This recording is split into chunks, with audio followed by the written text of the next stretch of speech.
And we're live. Hello, hello. My name is Guerric, and today we're sampling Commands and Colors Ancients by Richard Borg and GMT Games. Joining me is Drew, as you can see. You gonna say something, Drew? I did. What are you talking about? I think it came out of delay. Your ping is at like 999. This is gonna be fun. Hotel internet strikes again. It's okay. I'm sure nobody's watching us anyway. Oh, we have 3 viewers. Hi there, people. Even if they were, they wouldn't be listening to me either way. Hey, y'all. So I have never played Commands and Colors, but I read the rules, which means I'm going to fumble my way through a teach because Drew has not played either. So we're gonna figure this out. It's gonna be fun. So Commands and Colors, it's gonna be one of those streams. It's gonna be something.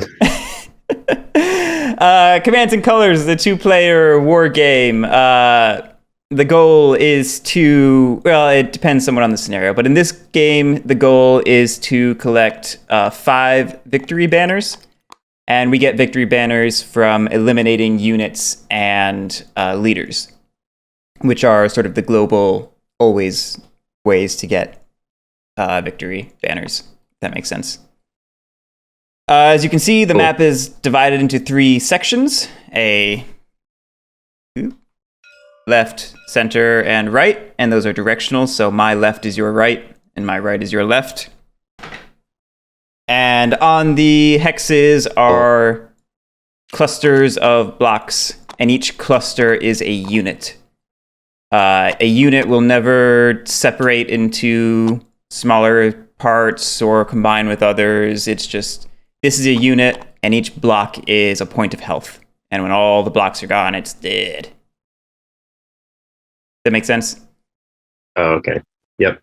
Straightforward. Leaders, these guys are not units, and these guys can detach from a unit, move over, and attach to a different one. I'll talk about leaders more later, but that's the key thing to know about them, is they are separate from units, and they just attach onto them and work as part of them when they're attached. Oh.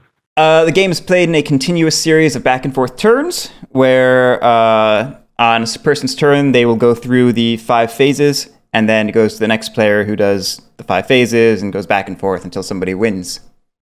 The 5 phases are, first, you will play a command card from your hand. Then you will order your units and leaders, depending upon what the card dictated as an eligible activation. Third, you will perform all movements that you're going to perform this turn, based upon what you activated, which units you chose. Fourth, you will battle, again with the units that you chose. And then fifth, you will draw a new command card. Really simple, basic stuff. Cool. Is that sequence floating around on a... Maybe on one of these somewhere? aids? No, I don't see it. Seems like not. No, it's not. I'm sorry. I already cobbled. These were the ones that came with this mod, and they're kind of terrible. I pulled these ones from a separate mod because I figured the ones in front of us are more useful. Yeah, I don't know why you would put an aid on one of these little stands. No, it's so stupid. It's very hard to read. TTS. But yeah, that's the basic turn structure. I think it'll be intuitive once we get going. Yeah. So yeah, as I said, you'll play a command card and it will dictate what you can activate. For example, you might have something like this that says order 2 units left, which means you can choose any 2 units in the left flank, and they will be the ones that you are activating this turn for movement and or for battle. Alternatively, you might have something like order heavy troops, which is, all heavy troops in all sections. That all make sense? Interesting. Okay. Yeah. There are also some other random cards, which, I don't know what they are even, so we'll just have to figure them out as we go along. You can never activate a unit more than once within a turn. So, like I said, if I played the 2 left flank units ones, I have to pick 2 of these, well, up to 2 of these for, and I cannot pick the same one twice. Whichever 2 I pick, I will perform the movement for both of them, and then I will perform the battles for both of them. And the movements can be in any order, the battles can be in any order, so long as you do all the movements before you do all the battles. Does that make sense? Okay. Yep. This is where things get a little finicky. All of the different units have their own stats for movement and for battle. And that is what the player aids somewhere are for. I guess this one and this one. This is why I grabbed mine from my rule book. I'm sorry, Drew, you're going to have to suffer. That's okay. I'll live with these weird little stand thingies. Yeah, you can pull that over wherever you need it to be. So I have these light bow infantry here. According to the aid, it says they have a movement of 2. And they have a... parsing this box for the first time. They have a fire range of 3. I'm assuming that's their ranged combat range. We'll talk about that in a second. But yeah, if they have a movement of 2, they can move 2 spaces.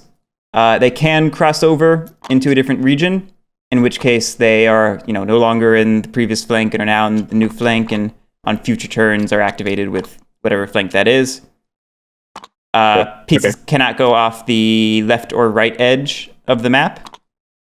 There's a way leaders can come off the back edges. I don't know exactly what those rules are. We'll figure that out as we get to it. It's probably them retreating out of the game or something. Yeah. So movement can never go through a unit, your own or your opponent's. You can only ever go into open spaces. We don't have any terrain in this scenario, but there are terrain tiles in other scenarios, and they, as you would expect, have special movement rules. You don't have to worry about them right now.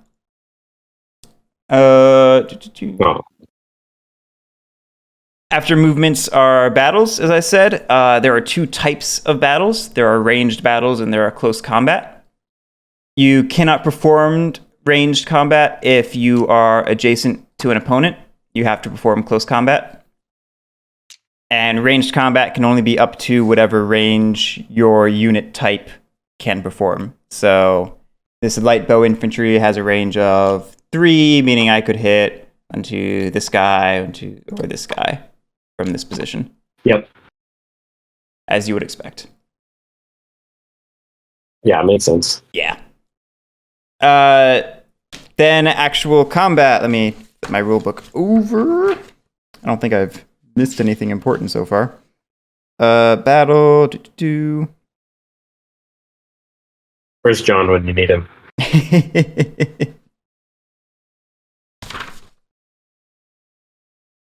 All right. Ranged combat. So it has a few steps, which are pretty basic and procedural. First, you'll announce which unit is firing, which one's attacking. You will check the range, make sure it's legal. You will check line of sight. Line of sight is pretty much what you'd expect it to be. If there is something in the way, your own or enemy units, you cannot fire through them. And certain terrain, likewise, blocks line of sight. Again, we don't have to worry about that this game. How do you trace line of sight in this game? Oh, sure. It is just center of your hex to the center of the target hex. Nice and simple. Okay, center. Cool. What if there's something here and I am trying to draw this center to center? Does crossing through this line count as blocked line of sight? Great question. See, these are the things I would know if I'd played the game before. Let's see. Only if a hex or part of a hex between the battling unit and the target hex contains an obstruction. If the imaginary line runs along the... sounds like it's obscured. If the imaginary line runs along the edge of one or more hexes that contain obstructions, line of sight is not blocked unless the obstructions are on both sides of the line. That would make sense. That would make sense. Okay, cool. I am pleased by how simple that is. So that's line of sight. That's a great question. I'm glad you asked that. After checking line of sight, you'll determine terrain battle dice reduction. Again, not relevant for this scenario. Then you'll resolve the battle. You will roll battle dice and resolve depending on what you rolled. The number of dice that you roll depends upon whether or not the unit moved before firing. And of course, what type of unit it is, I believe. If the unit did not move prior to firing, it may use 2 dice in ranged combat, and if it moved, it may only use 1 die. That's what the rulebook just told me. And that looks like that's true for all of the pieces in this game. Looking at this chart. Cool. When you roll these dice over here, as you might expect. They have a number of faces on them.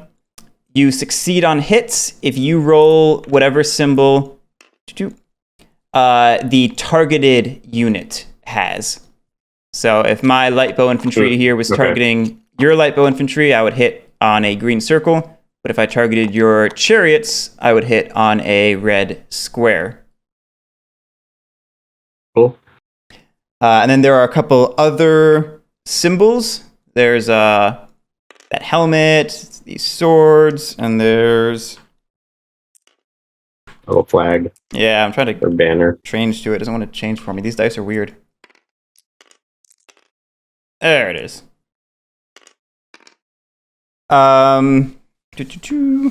Flags cause retreats, which I'll talk about in a minute. The helmet is the leader symbol. If the attacking unit rolls a leader symbol, sword symbol, or a unit symbol that does not match the target unit, the ranged combat has missed its target and has no effect. However, for close combat, those will change. So we'll go over those when we go to close combat in a second. If there was a leader as part of the unit that you attacked, you will check for leader casualties. And then finally, you will apply any retreats if you rolled a banner.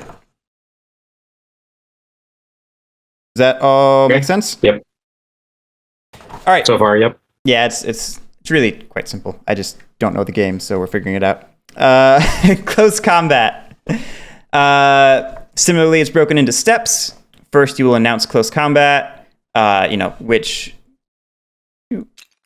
piece is attacking and who they're attacking. Second, the defender has the choice of evading, if it's possible. Third, you will determine any terrain battle dice reduction, not applicable in this scenario. Fourth, the attacker will roll battle dice. Fifth, the attacker applies hits. Sixth, you will apply retreats.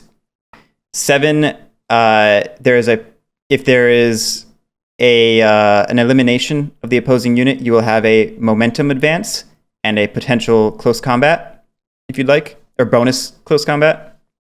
We'll go over that in a minute. Cool. And then 8th is battle back. If there was not an evasion, the defending unit can fight back. So let's go through those. Announcing close combat, like I said, it's just determining who's attacking and what they're attacking. For close combat, they have to be adjacent. For evade, some defending units are eligible to evade, which allows them to move away from the attacking unit, but still taking hits, basically. It's getting them out of the way. Okay. Let me flip to that section. Makes sense. Yeah. Archers gotta run away. Where is the evade section of the rulebook? See, special actions, evade. There it is.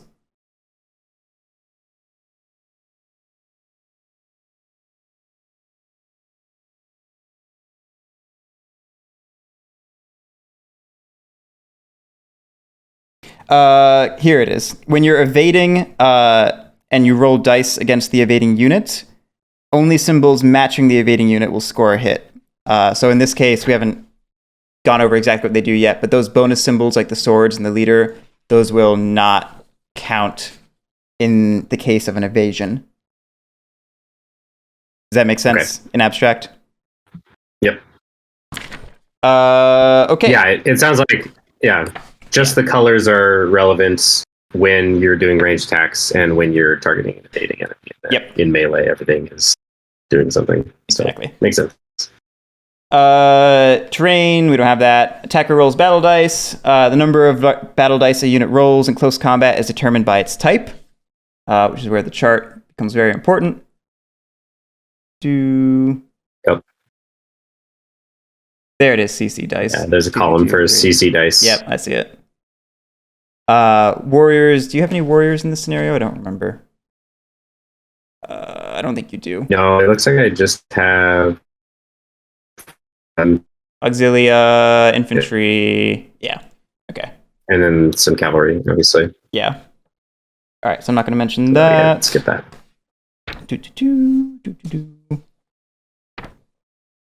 Flipping through the rule book.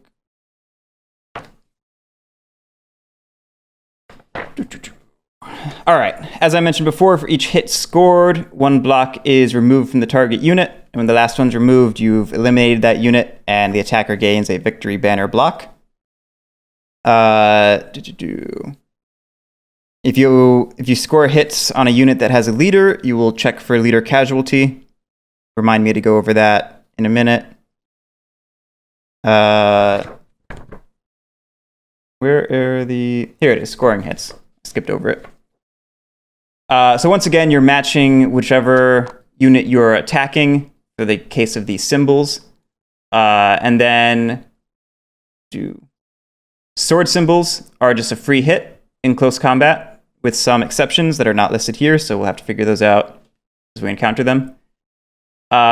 Each leader helmet is a hit if a friendly leader is attached to or adjacent to the unit that is battling, regardless of the type of unit being attacked.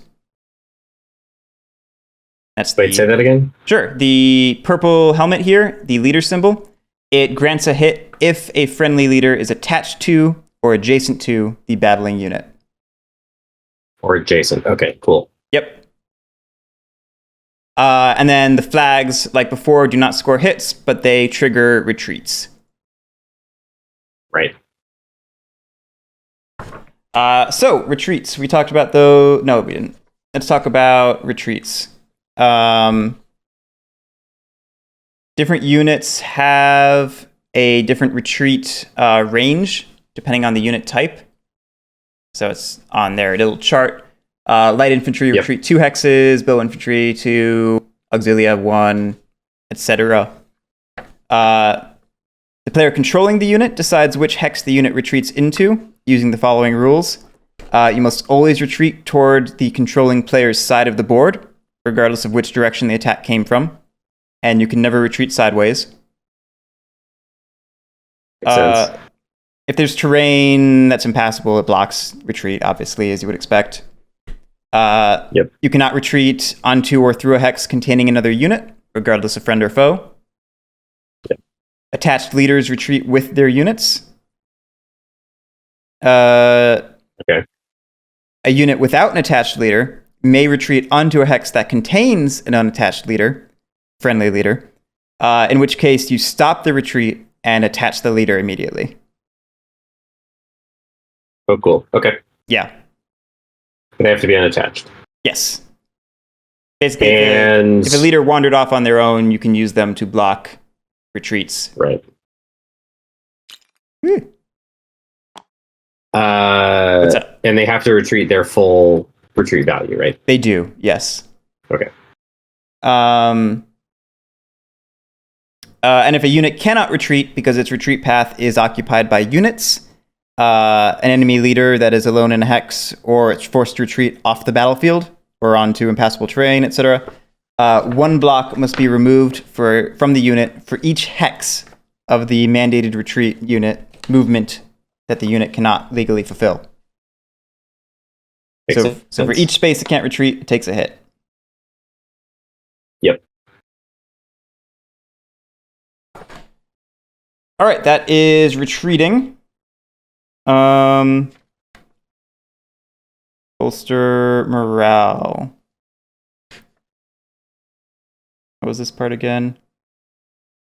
Oh, right. So there are morale situations that give bonuses. A unit may disregard one flag that is rolled when a leader is attached to the unit.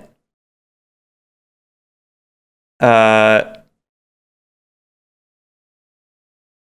if the unit loses one or more blocks, the leader has to survive the casualty check in order to get this bonus. A unit can also disregard one flag when it's supported by 2 friendly units, which means that it has units in any 2 hexes adjacent to it. So this guy is that supported. makes sense. Cool. A leader that is alone in a hex, meaning it's unattached, can act as an adjacent support unit and provide support like other units. Cool. Light barbarian chariot units. Do you have those? Nope. Okay. I have heavy chariots. Yeah. No, regular chariots. Yeah, it's different. 1 unit, 2 units, but yeah, not barbarian. Okay. So then after applying retreats, if you eliminated the opponent, you can do a momentum advance into their space. Say I killed this guy, I could advance into here. And then I had the potential of doing a bonus close combat, which is basically just doing a close combat against another applicable foe from this position. Okay. And what's the chance of that? How does that happen? It just goes through like a normal combat, basically. No, so there's not a chance of being able to do a combat. You just get to do a combat. Right. Sorry. By chance, I'm meaning you have the option of doing it. I'm saying that poorly. Oh, I see. Okay. Yep. And then finally, there is a battle back. In close combat, if the defending enemy unit was not eliminated, it may do a close combat against the attacking unit, assuming it didn't retreat. You know? Okay.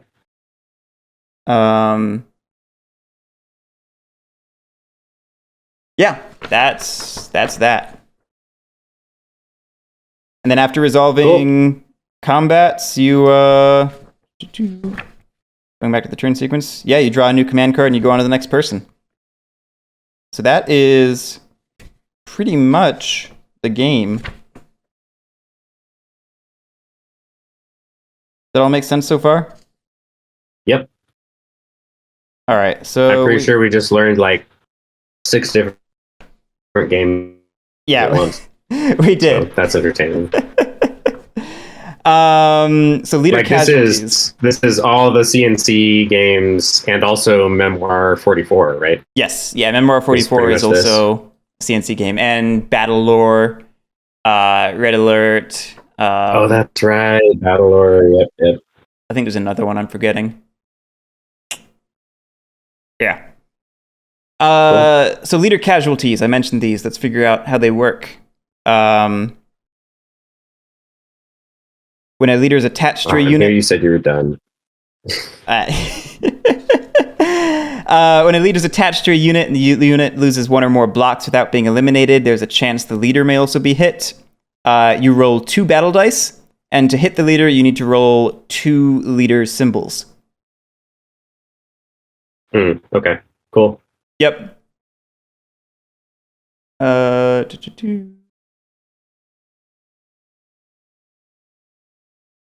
When a leader is attached to a unit and the unit is eliminated, leaving the leader alone in a hex, the leader casualty check is made with only 1 die, and to hit the leader, you need to roll 1 leader symbol. And if the leader is not hit on this single die roll, the leader must evade 1, 2, or 3 hexes back towards his own side of the battlefield. Okay.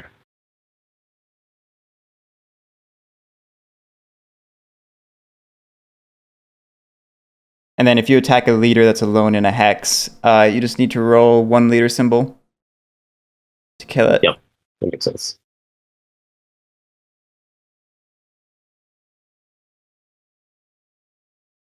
But only in melee, right?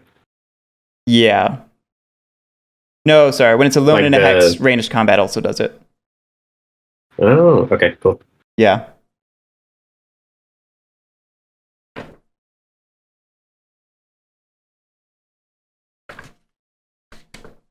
I think that's everything we need to go over.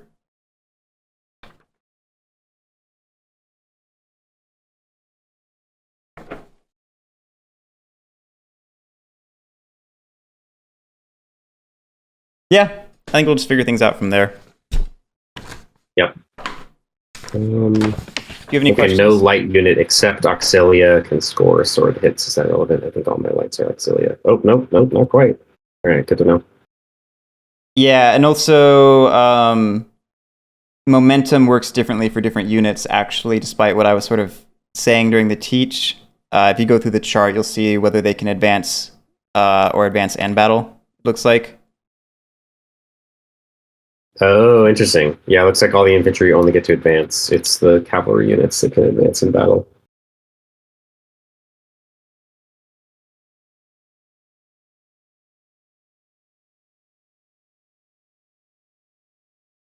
It's like warrior infantry is the only ones that can advance in battle. Some of them can't evade. It's hard to teach those core rules when like all the units just do different things. But that's the right way to do it. You teach the core rules, right, and then you say every unit has its own stat line, and they're going to be able to do different things, and just look at what you have.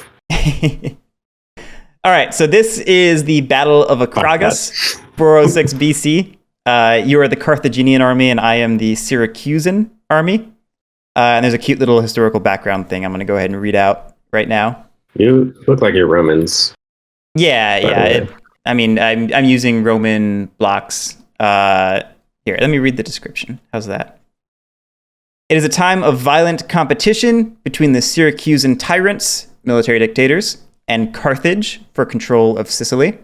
The Carthaginians under Himilco have besieged Akragas, a city allied with Syracuse, prompting Daphneus and his army to march to its aid. The Carthaginians split their army into an observation force in front of Akragas and a blocking force sent to oppose Daphneus. The Carthaginian army was almost totally mercenary, while Daphneus's contained veteran heavy infantry that proved invincible when committed to the battle. The survivors of Himilco's badly beaten army fled to the coastal fort sheltering Mago's observation force. There was no pursuit and no further battle. Daphneus's force was spent, and the forces in Akragas did not sortie. Before another assault could be made on the Carthaginians, their navy managed to interdict the Greek supply line, forcing Daphneus to withdraw. Akragas fell 8 months later without a fight. The stage is set, the battle lines are drawn, and you are in command. Can you change history? Love it. I don't know. That's what it says. There's your history lesson. Yep, nice. I like it. I guess my question is, are you supposed to have Roman pieces? Yeah, Syracuse probably would have been Greek, and there are Greek pieces. Yeah, the scenario rules say to use Roman blocks. Okay. Yeah. Cool. Are there Syracusan pieces over here? No, there's not Syracusan pieces, but Syracuse was a Greek settlement, so there are Greek pieces. I think those I'm just giving you a hard time. I know you set it up correctly. The Greek pieces come in an expansion, and this is a base game scenario. So. Oh, okay. That's why then. That makes sense. Yeah, I'm pretty sure. I might just be bullshitting you. Well, that is a reasonable guess, and reasonable guesses that sounds like they might be right is the heart of all good bullshits. What's really funny is right after I said that, I glanced at the viewer numbers in OBS and they dropped from 9 to 5. Right after I said that. All right, yeah. We can go ahead and get started. And I think we determined I have first play in this scenario. Excellent. Yeah. That's what I like to see. We will figure this out as we go. Reading these, what they do now.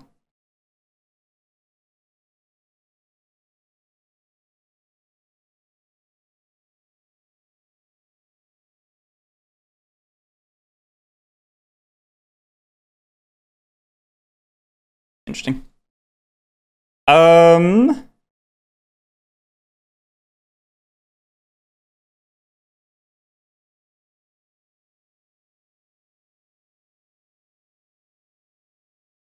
Let's do order 3 units right. So I've got some auxilia, some infantry, and some medium cavalry. Good bullshit is always good. You're right, Marcos. Let's see, auxilia. Oh, I meant to ask real quick. What's up? Sorry. You're fine. Because it's slightly relevant to me, potentially. So I assume that these hexes, why is tab not working? Are in both the left and the center, or over here, the right and the center sections, right? That is exactly correct. Cool. Yeah, so this sort of center line hexes here are important. Yes. Specifically these two. Yeah, they're sort of... It takes so long for my pings. Your poor ping. Stupid hotel Wi-Fi. I literally push tab and then like 5 seconds later, the little arrow shows up. Okay. Light infantry can move 2 spaces and has a fire range of 2. 1, 2. How scary are your chariots? Pretty scary. No, I don't know. Looks like they're close combat. Yeah, up? So yes, they are close combat only. I don't know what's so their CC dice are either 4 or 3. I don't know what A and D stand for. I don't either. Let me glance at the rule book.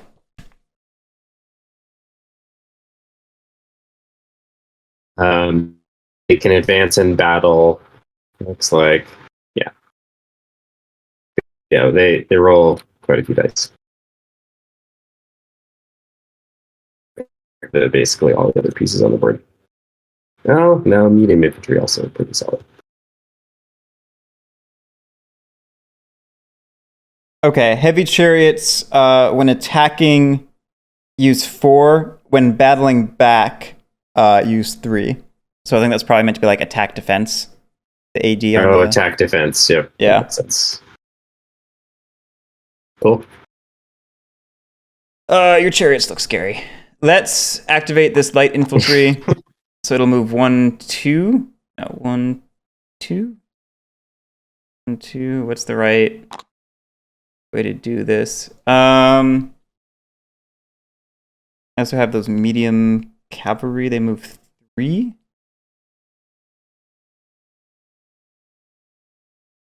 I have no clue how to play this game whatsoever. Let's go 1, 2, 3. 1, 2. And we'll move this auxilia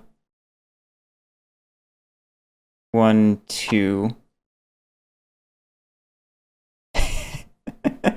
We play every game you love, Jonas? That's good. Play every game I love, so that's good taste. All right. I have completed those 3 movements. I can now do battles. My cavalry does not have ranged combat, so it's not fighting. My infantry does. It's going to go ahead and target your chariot, because I don't know what I'm doing. It's got a range of 2, so that works out. I moved, so I only get 1 die.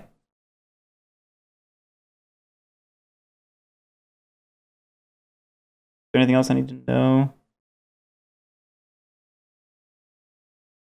I don't think so. Okay. Let's roll this die.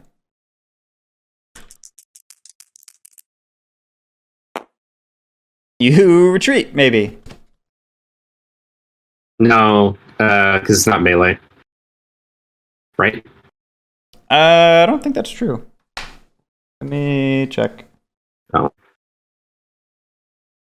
I thought only the colorful ones are relevant in ranged. Only the colorful ones are relevant in retreats.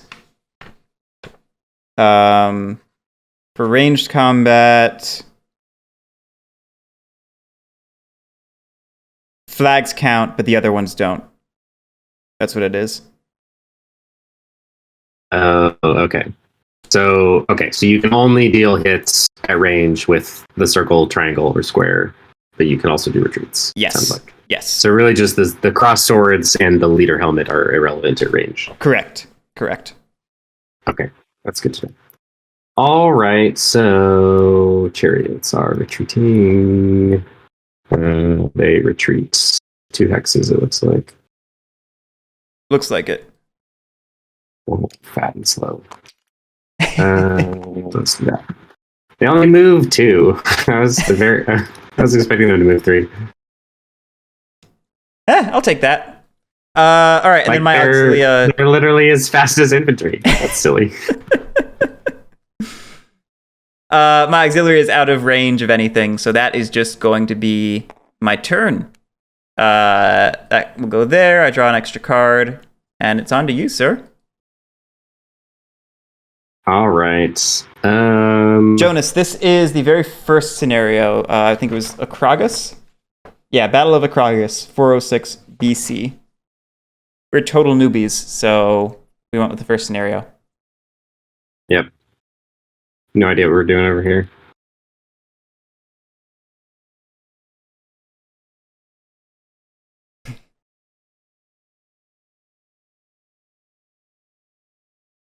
Okay.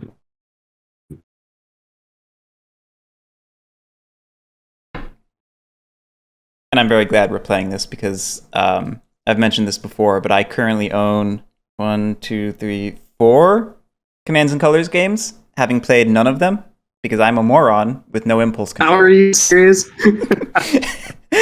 All right. So I love it. In my defense, I was going to start. That is hilarious. I was going to start with Samurai Battles. I P500'd it, and like that was that. That was going to be the one I tried out to find out if I liked the series. Okay.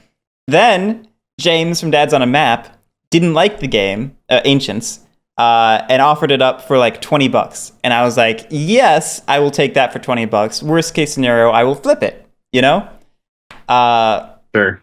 Then I heard that Red Alert was going out of print, and it had all these crazy going out of print sales, like 50% off the whole package and all that jazz. And I watched the Player's Aid review in which they gushed about it. And I was like, yeah, I can also flip that if I don't like it. And then finally, the one that I had most wanted actually was Tricorn, because I'm an American Revolution fanboy, stan. And I found a listing for Pendragon for $34. And I was like, holy shit, what? I will buy that. I know. And they also owned Tricorn. That's ridiculously cheap. It was ridiculous. I got it for a steal. Thank you so much, whoever you were. And they also had Tricorn for like $60, which is not bad. It's not amazing, but it's not bad. And I was like, you know what? Combined shipping, we will do that. And that is the story. I was gonna say, with the combined shipping, that's... And that's my story of how I bought 4 Commands and Colors games before playing any of them. Oh man, that's hilarious. It is really funny, isn't it?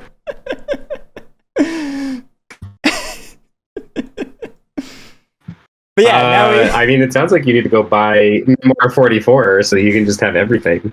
What else is there? There's like one more. There's Napoleonics, which I've heard Napoleonics is like maybe the best one. I don't have a ton of interest in is supposed to be the best one. Yeah, I don't have a ton of interest in this scenario, but if it's that good and if I like the system, that might be a purchase.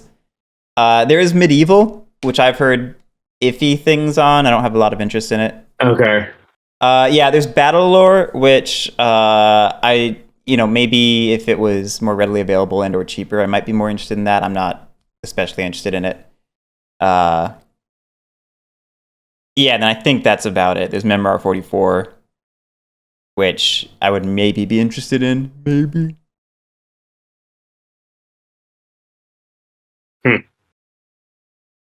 Interesting. All right. Well... Yeah, you gonna take a turn one of these years? Yeah, sorry. I am going to play 3 units center. And Let's see. You have some bow and arrow nerds. Yeah, we're just gonna move like so here. Okay. That's 1. And then we're gonna move here for 2. Whoa. Oh, come on. He didn't want to go. Don't make me. And then we're gonna do that. Oh my god, lag killing me. Oh no. Oh no. What is happening? Okay, there we go. Oh boy. Hotel Wi-Fi, damn it. All right, that's it for me. I'm done. Okay, Back to you. and yeah, no range Night combat. Woo, that was funny. Okay.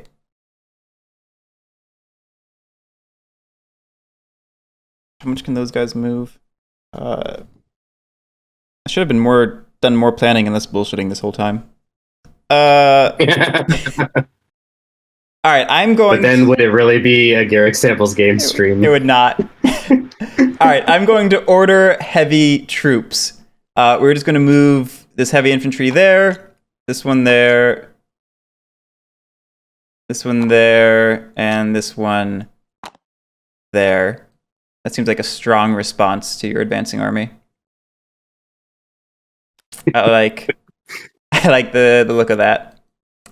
Your move, sir. By the way, is there like a deck mill loss condition? If we cycle through the whole deck, we just shuffle it back up and shuffle it. Going, Okay, yeah. cool. Yeah, great. I'm just throwing my cards So I over. can stall as long as I want. In true war game fashion, this is a war of attrition. Yep, and it's all about positioning. Yeah. Let's see. Light cavalry have range of 4, but probably aren't going to just suicide them into points. Yeah, let's do 2 units right. We'll move this section with the leader up here. You need help? Thank you. I am going to need help, yes, apparently. And then we will rotate the chariots over this way. Ooh, interesting. 1, 2, 3. Yeah, those like how we can go where they want. The infantry. You do have bow infantry. What is the difference? Oh, I see. The auxilia have a range of 2, and the bow have 3. Yeah, so we can then let you fire. We're gonna actually put it over here.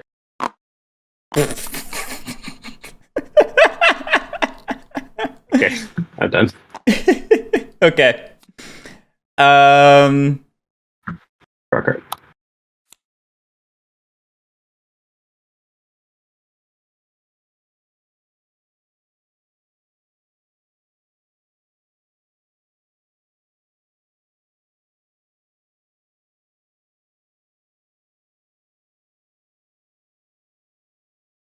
Just reading my player aid real quick.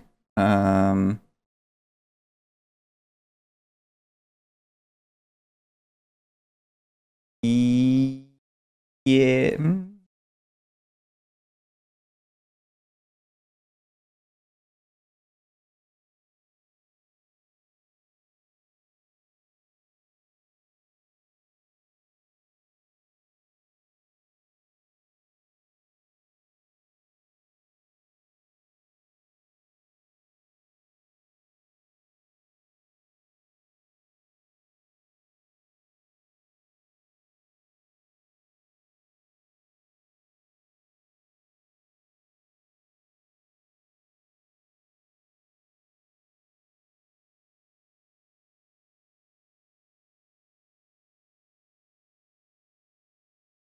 I'll Oh, interesting. Those are light infantry that you did that with. Never mind. What's up? It looks like, if I'm reading the chart right, that auxilia and if they move 2, they can't fire that range. Sorry, At least that's how could you repeat that? You cut out in the that middle. will, like, /3 of the box. The way I'm reading this player aid, the auxilia infantry for both sides, if they move 2 spaces, they cannot fire at range. Whereas if they move 1 space, they can fire at range. That's what it looks like. That's what that like dotted line is telling me between those 2 sections. Yeah, that's how I read that as well. The CC may versus no. Okay, great. Well, that's good to know. I have a lot of auxilia. I'm going to...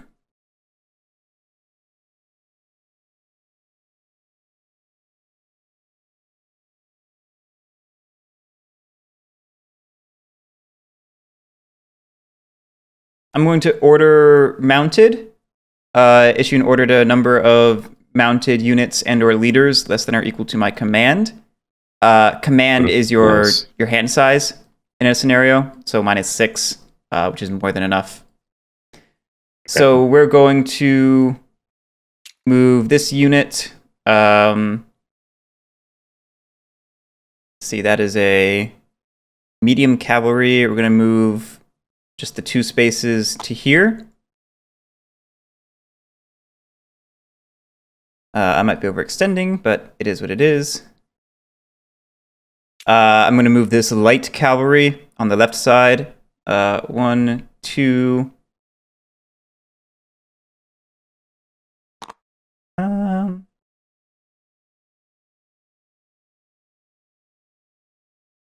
Where was it back here? Yeah.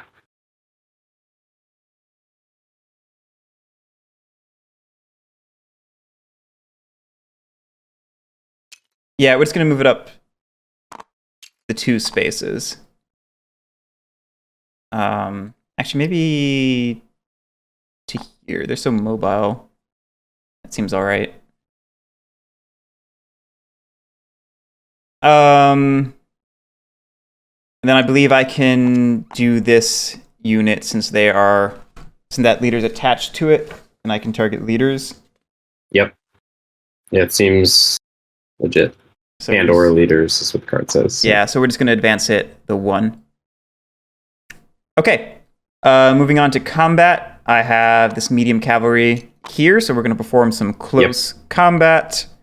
It has 3 dice in close combat. Ouch! Let's see how this goes.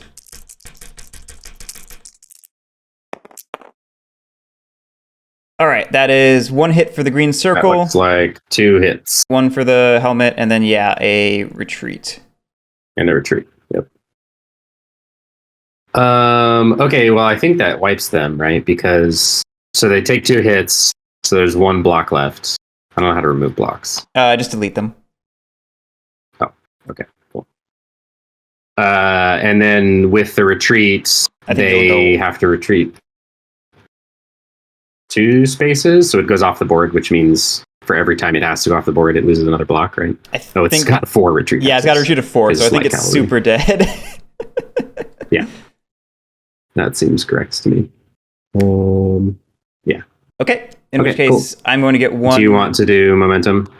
Oh, that's right, momentum. Well, first, I did get 1 victory banner for eliminating a unit. Yep. And then medium cavalry.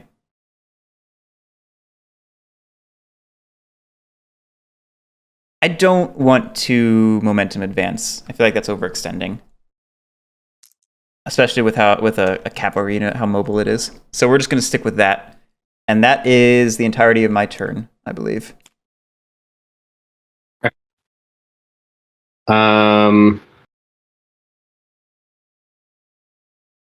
Cool. Oh, wait. Shoot. I should have what's up? Forgot about evade. May. Yeah, you could have evaded. We can roll that back. I could have evaded. Well, yeah. So I mean, I would have probably tried to, just because they're light infantry and or light cavalry. So what is the process for that again? Sure. Let me grab the rule book and we'll figure it out.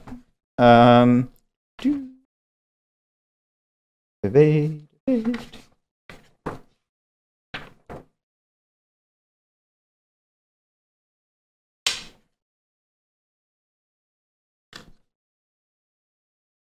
Only symbols matching the evading unit will score a hit. In which case, we would bring it down to just the one hit. Okay.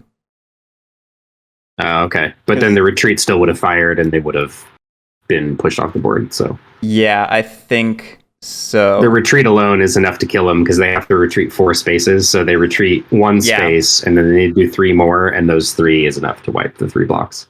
So I think the result ends up being the same, but I think you would have wanted to evade. So that's what. Yeah. But so just so I'm clear, what is the process for evading? Do I just... You just declare it, and then that just changes which faces I get hits on. And then... I see. Okay. And then the evasion actually happens... Is it immediately, or is it later in the combat? Let me see. It does happen immediately, but you still apply the hits. Okay. If I'm reading this... Cool. Correctly. Retreat doesn't count in evade, I thought. Is that... Let me check, Jonas. I may have missed it when skimming this.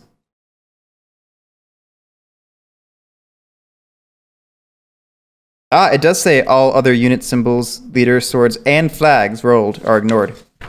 Good catch. Oh, interesting. Yeah. Okay. In which case you would have... But are you sure evade is automatic? Like I don't have to check for evade? That seems sort of weird to me.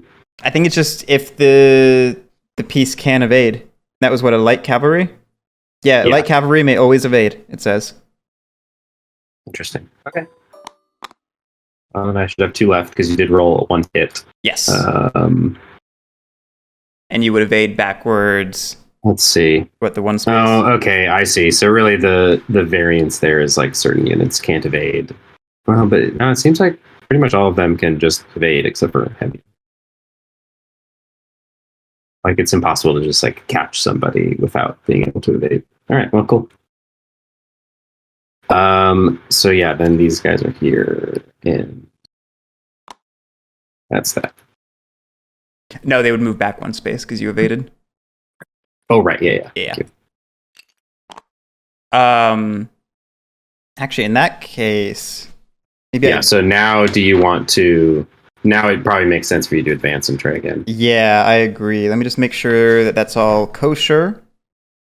Do I have to evade backwards, just like a retreat, or can I evade like forwards? You must evade backwards, and you must evade the full distance unless it's physically impossible, like in this exact scenario. Okay, and then if it's physically impossible, like now, so if I evade again, will I lose a block, even if I survive? It doesn't say anything about losing blocks for evading, as far as I saw. Jonas is saying I cannot advance, and I'm going to trust Jonas. Evade prohibits advancement. I believe you. Okay. Oh, okay. Evade prohibits advancement. That makes sense. All right, that is all fixed then. Cool. All right, well, that's... leaves me with this obvious option, so I will order 4 units left. We're gonna... Oh, these are no longer connected. Those guys will move there. Chariots will move to... the Auxilia cannot attack at all if they move more than 1. So I guess they're doing a ranged attack. I think they can maybe still close combat. The way I'm reading this chart is... Oh, you're right. It says the no. move to... Yeah, it says no under CC. Yep, you're right. I see it. Seems like no. And then what are these guys? Light infantry. Okay, cool. Yeah, so they can move under season or fire at range. They're range 2, so they're out of range. So I'm either... Yeah, let's just see. So the Auxilia will move 1. Okay. Which then enables them to attack at range. Throw some javelins, yeah. Yeah. And the light infantry, it's even worth bothering with 1 die. Yeah, why not? But you know,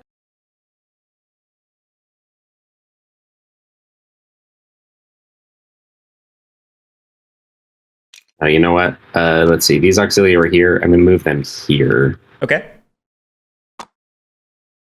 Right. So that does expose them a little bit. That's fine. Yeah, I'll move them here, and I'll fire, and then you guys are just hanging out where they're at. Okay. All right. So yeah, battles. So whatever battles, order you want. Yes. Yep. So let's do the auxilia first because they're lame. Well, okay. First of all, are you you declare evades for the whole battle phase, or is it per It's for each combat unit attacking you? For each combat, so you can evade out of combat. I think so. So then I should attack you with the chariots first because the light cavalry are not actually going to hit you. I agree. That does seem like the sensible thing to do. Okay. Well, in that case, can I move past? Is there like any? I didn't see anything about blocking that. It seems like it's moving around or blocking. Yeah, it seems like that's fine. Okay. Yeah. So in that case, let's see. Actually, let's see. My medium cavalry are going to have a retreat of 3. And remember, you can't move through units. So, yeah, I think that was fine because this was back here. Yeah. The chariots were back here originally. Yeah. So is there any way I can screw up your ability to evade out of range? I don't think there is. Oh, you know what? I did not put. Yeah, so I'll park them over here though. They are moved 3. And then they're just going to get hit by those light infantry. Actually, they can't anyway. Because light infantry move 2 and can still attack with 2 dice. And no sword hits. Oh, that makes sense. All light infantry don't get swords. Okay. Fine. And in that case, I might as well. Come on, move. There we go. I'll go back here. Okay. The chariots are only speed 2, so that's as far as they can get. Oh no, they could go there. Yeah, they could go there if you wanted. That actually might solve my problem. Because now I think you can't evade in a way to not get hit by the light cavalry. So yeah, we'll do that. Okay. You cannot evade at all during ranged attacks, though, right? It's only melee. I don't think that's true. Ranged combat. Oh no, maybe you're right. Well, because I'm just referencing the column and it says evade CC, so I'm assuming it's only close combat. Yep, you're totally right. Okay. Well, in that case, it makes sense to shoot first. So we'll do these guys. Roll 1 die because they moved. Real roll. What a roll. Oh, that's a hit. Oh, that sucks. What a roll. Okay. Yeah, I don't think they're... Oh, wait a minute. You don't have line of sight with the chariots here. Did you hear me, Drew? Let's leave them down at the bottom. Lame. Yeah, am I lagging again? Yeah, you're lagging. Yeah, I know you're right. I have to leave the chariots 1 space down where I don't really want them, but oh my god, I can't move anything. You mean move it back 1 space? Can you scoop them? Yeah, put them back where I originally put them. Well, actually, no, that still prevents you from evading out of range because you can't evade sideways, right? No, I'm going to be moving backwards, just like retreats. Evading backwards, but they have an evade of 3. Oh gosh! Oh yeah, that's right. So never mind. It doesn't matter. Yeah, that's right. They totally do. Okay. Where is their evade value actually on this chart? Oh, you know what? That is the retreat hexes column I'm reading. Let me make sure I'm not lying. Evade.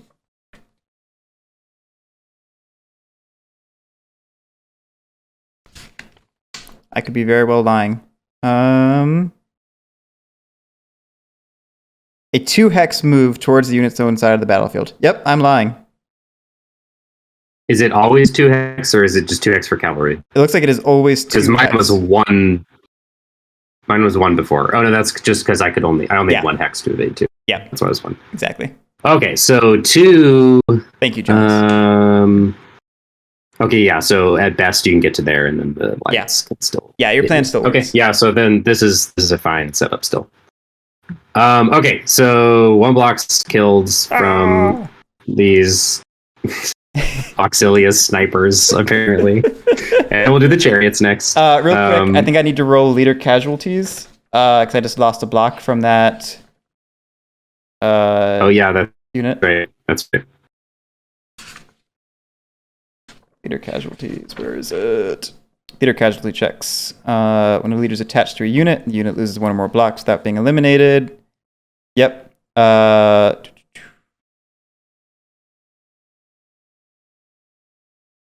So yeah, roll 2 battle dice, and to hit the leader, you need to roll 2 leader symbols. Yep.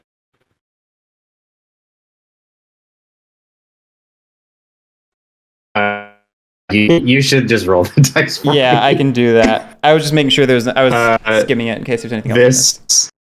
This die is like locked. Can't even manipulate it for me. It's because you locked it. Okay, there we go. Oh, did I? Okay, yeah. I don't. Whatever. All right. Yeah, go ahead and roll. You go. It's equally random. Okay, that was close. That was scary. Okay, that was the ranged combat. So then let's move on to your chariots. So move on to the chariots. Close combat. Chariots are attacking in melee. So they roll 4 dice. Oh my god.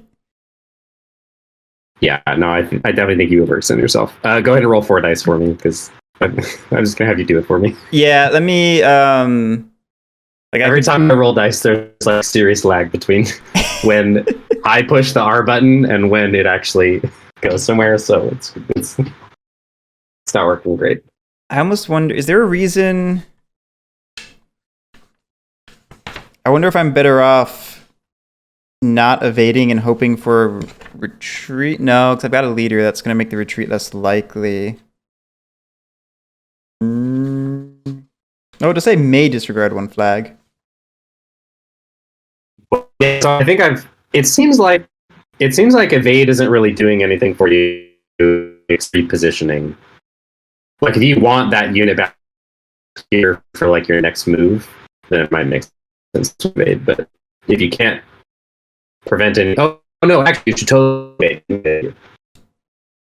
Just because it decreases the number of hits, you're saying? Yeah, because it's oh gosh, what does it do? Only the 3 colored symbols affect you. Yeah. Like the swords and the helmets don't. So yeah, that's definitely why it's worth evading, even if you don't. But I almost actually care about moving anywhere. I almost want to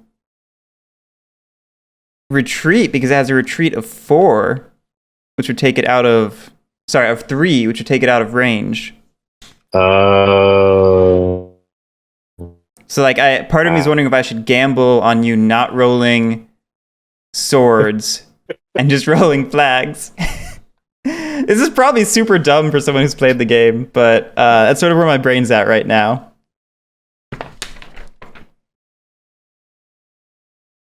It seems like it would be better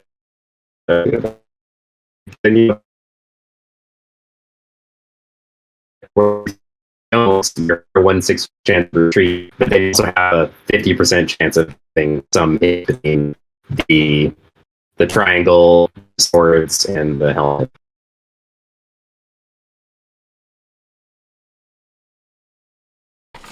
Yeah, let's go ahead and announce the evade and just be smart.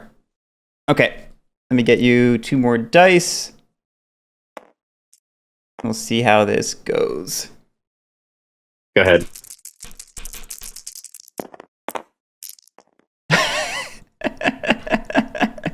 Okay. Oh. That's a roll. And then I evade. Oh wait, no, you evaded. You evaded. That's perfect. Nothing happens. Yeah, nothing happened. See, that was why you evaded. That's why I evaded, yeah. Definitely just got. I mean, that only would have been 1 hit anyway, because you don't have a leader to make the leader symbols activate. Uh-oh. He's gone. Yeah.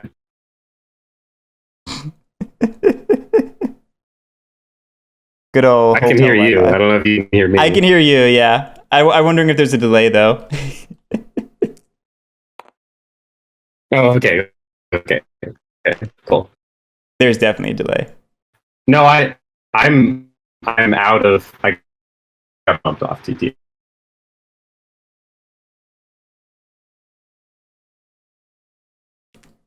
Steam session already failed with Drew. You don't gotta tell me again.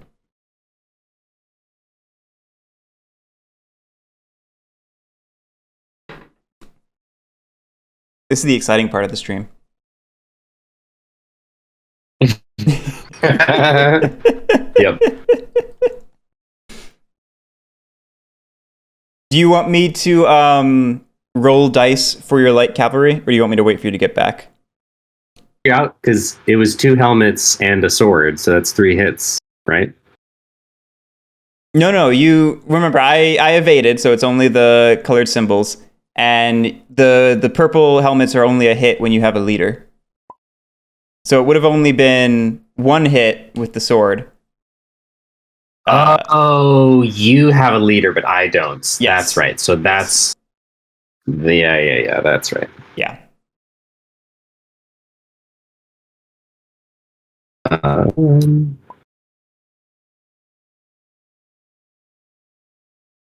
Okay, I'm back. But yeah, still, I think it was a good decision to not to evade. Yeah, probably. All right, so then we attack with the light infantry or the light cavalry. Mm-hmm. They are rolling 2 CC dice, and they can't do sword hits. So, actually, I guess you're. So now's the time where maybe you can consider not evading if you don't want to move your unit. It seems like. Yeah, and in fact, actually leaning into this Because if I idea, can't do sword hits, I'm actually going to play my first strike card, which lets me roll for battle first. And then if you neither eliminate or neither eliminated nor retreat, then you can battle as you originally planned to. Right. Yep. Cool. All right, do it. All right. Let's see. Medium cavalry. I have 3 CC dice. Let me grab those. Let's give them a shake. Can I evade this? Yes. Hey. Yeah. So that's 1 hit. And I think I do want to evade. Oh wait, no, I need to declare evade before you roll, right? Yeah, but you can. It's fine. I can also re-roll if you want to do that. No, it's okay. I will take my dead dude. Let's reposition you.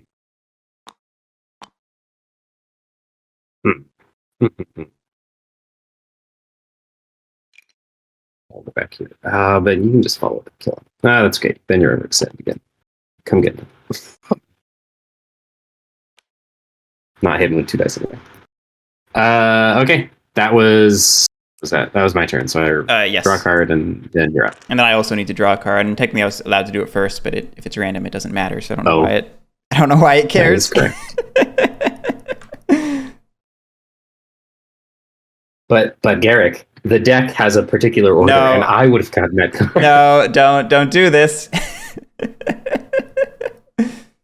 But Guerric. Hold on, I'm reading this card because it is very wordy.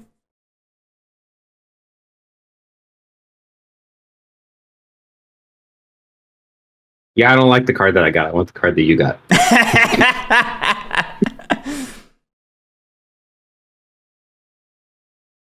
I love that argument. It's so funny when people make it.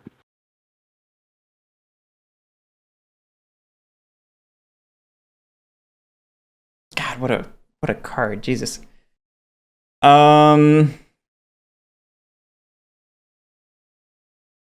That's interesting, actually. All right. So you are up. Yeah.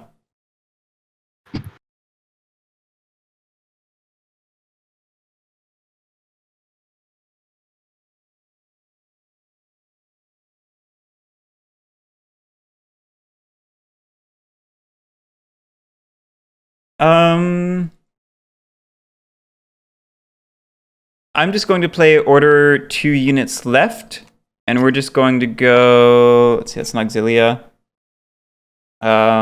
It's just going to move 2 spaces, and this light bow infantry is going to move 1 space. And then it has a fire range of 3. So we'll roll right into combat and have this target your heavy infantry here. Cool. It moved, so I only get the 1 die.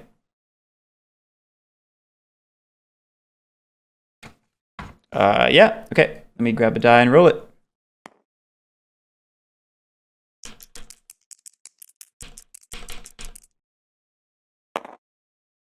No dice. Okay.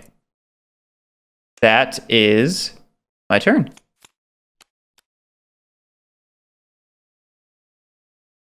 Hmm.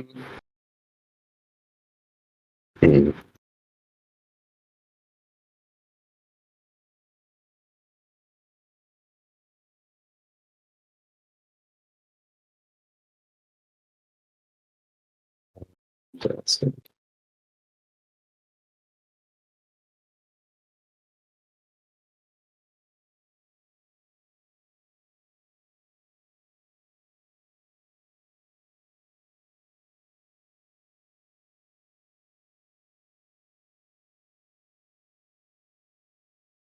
Oh, really? That's a lame exception on that card. What does that mean, though? Oh, whatever. I have a card that says units may not have ranged combat. Does that mean they can't have a ranged combat value at all? Or does that mean they can't do ranged combat when they do whatever the other part of it is? There's a section in the rule book that describes the cards if you want to pull it up and check it, or if you want to tell me the name and I can check it. Like I'm trying to do this in the least cheaty way possible, but I know you have terrible internet right now. It's fine. It's fine.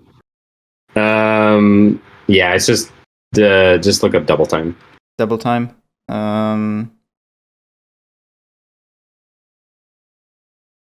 Order 4 or fewer foot units in a group. Units in adjacent linked hexes that may span 2 sections. Each ordered unit, except war machines, may move 2 hexes and still engage in close combat. Warrior units may move 2 or 3 hexes, but must engage in close combat after doing so. Ordered units may not have ranged combat. If you do not have any foot units, order 1 unit of your choice. Okay, yeah. So I think it's saying the units you activate and move can only be close combat units, if I'm interpreting that text correctly. Yeah, that's kind of my read too, but it's just an awkward way to word that. It is an awkward way to word that. I think Jonas is confirming our interpretation. Hey, Lily. Okay, cool. Hmm.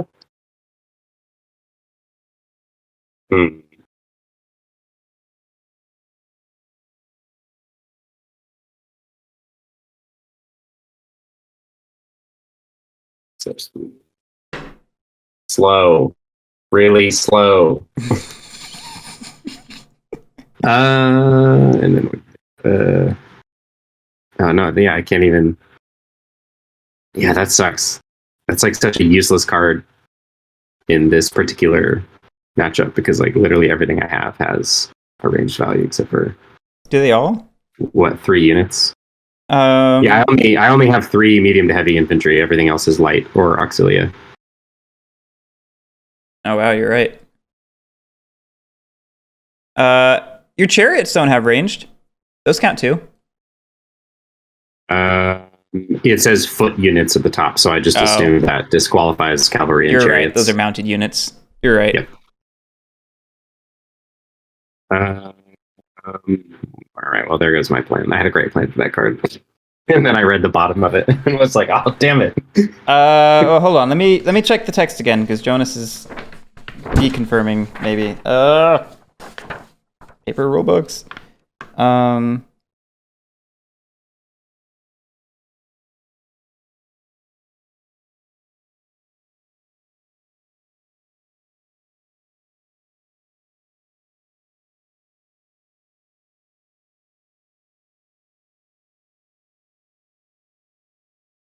No. Okay. No. We're wrong. Actually, reading the example note, it has beneath the card in the rulebook, it specifically mentions auxilia. No, it just means you can't do ranged combat. Your plan does work. Okay. Cool. Yeah, and Jonas is confirming again now properly. So yeah. I am interpreting Jonas correctly this time. That's what I mean.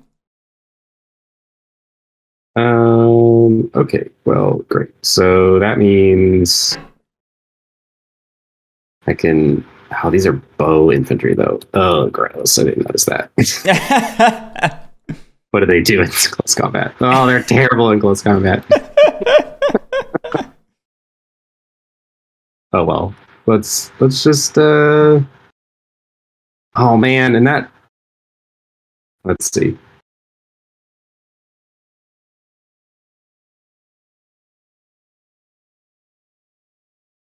Oh, okay. That actually is interesting. That might be. Even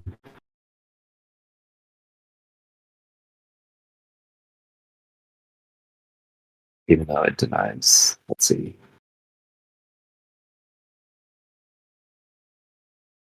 Yeah, that's a much better setup. Okay, I'm going to play line command. I set this up for the last 2 turns, so we're just going to do it. It'll be fun. Order a group of foot units. That group must be in adjacent linked hexes, which may span 2 or 3 sections. So I'm going to order literally everything. Each unit may only move 1 hex and then engage in ranged fire or close combat if eligible. Units may momentum advance after successful close combat and may be eligible for bonus close combat. So, wow, is that really... we're going to move these guys up here. And these guys up here. These will go over here. Along with you. Yep, thank you. These will go here. Let's just preserve this goofy line for now. Oh wait. That puts them out of range. Dang it. Okay, yeah, so we're splitting up the line. Never mind. You monster. So these guys will go there. Lights will go here, and sure, auxiliary can go here. Light. Why not? All right, great. That's my move. And now we may do range combat or close combat. So we'll just let's see. What do I want to? I think I want to focus fire this heavy infantry. So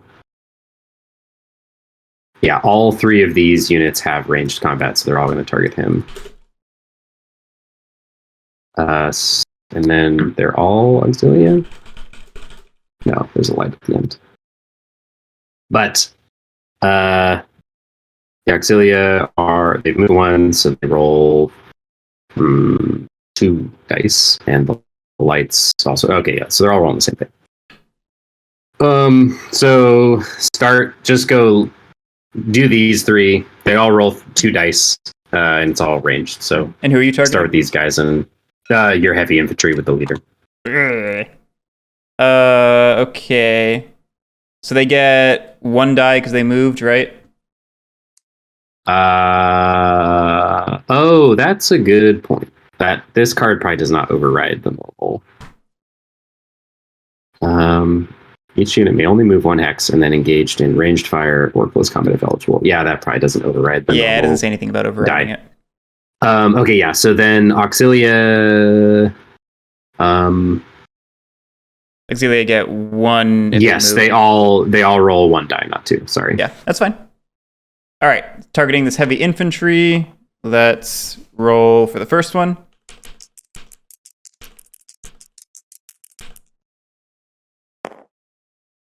Okay. Nope.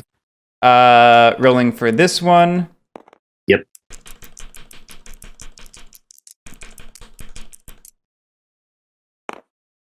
Nope. Okay. And the light. Light infantry, is that rolling more? That is rolling. No, No, it's not. Okay. They also moved, so it's also 1 die. Oh, that was almost a red. Okay, and then let's do these guys real quick. They are attacking in melee against your infantry over there. So that is 3 dice in CC. Yes, they only moved 1, so they may do close combat, and they roll 3 dice. And do you want to evade? Yeah, I'm thinking about that now.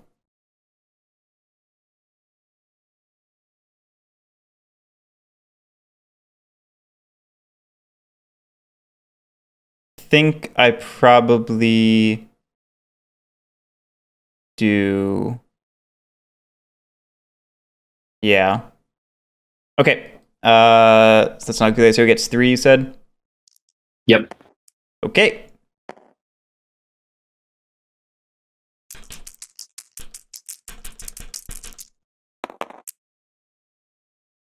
That is what? No, I'm evading, so that means no hits, right? Yep, yeah. Yep. Okay, and then I move 2 spaces. I think I like that. Okay. Cool. Okay, so who else is in range? It looks like just these guys. So then these will roll 1 die against these archers. Okay.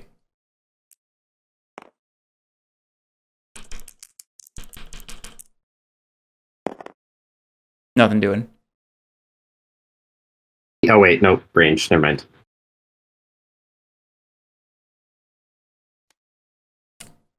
Well, that was a very scary nothing. Yeah, no kidding. Okay.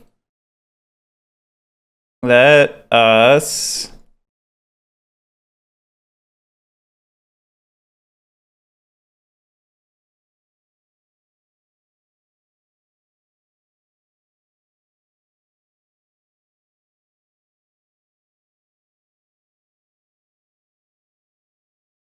Let me check what this card says.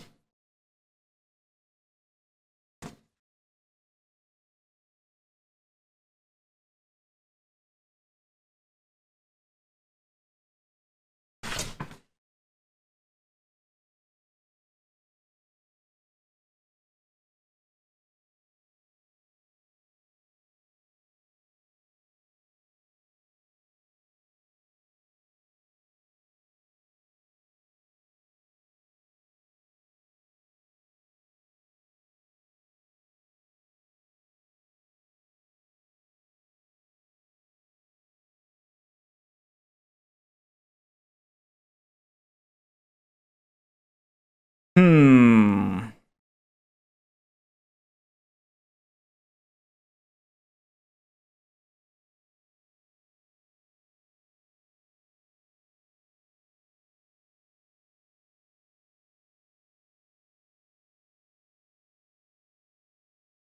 Hmm.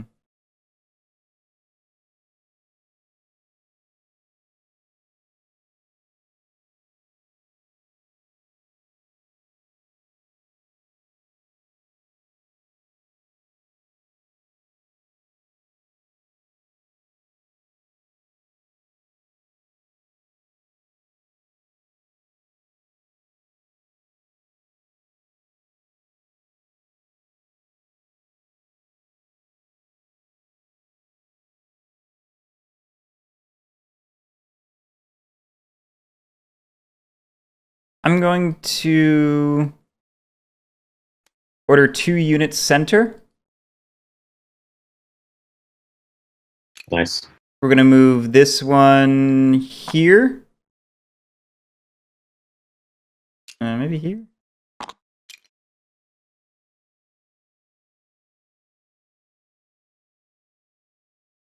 Yeah, I think there. And we're going to... Oh my.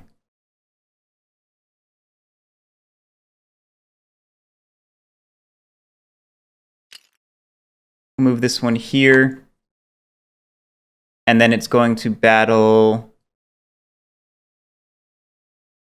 Let's go for this one. Okay. Heavy infantry rolls with 5 dice. Yep. I will not evade. Okay. Oh wait, those are actually, I don't think they can evade. They can't.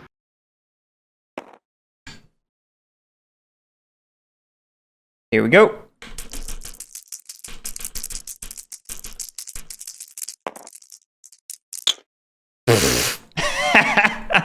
Wow. Wow. Okay. Well, so how does the ignore the banner because of the leader, right? Leader, and it's also supported. So I think you could ignore up to 2 banners. As I recall. Oh, that's how it works. The leader cancels one, and then the support cancels the second. Okay, I believe so. got it. All right. Okay, and then I do the whatchamacallit, the what's your counter strike? Yeah, the attack. Back combat back, whatever it's called. Auxiliate infantry. Attack back. What is it called? Let me check. I keep saying dumb names for it. Why can't I remember what it's actually called? Battle back. Oh, okay. It's because the actual name is also a dumb name. Yes. So Yes. We just couldn't find the right dumb name. It was. Yeah, exactly. All right. I love it. Okay, what is it? Just the regular CC value, except for when it is referenced otherwise, like with the chariots? Yeah, I'm pretty sure. Okay, cool. Well, roll 3 dice for me if you don't mind. Yeah.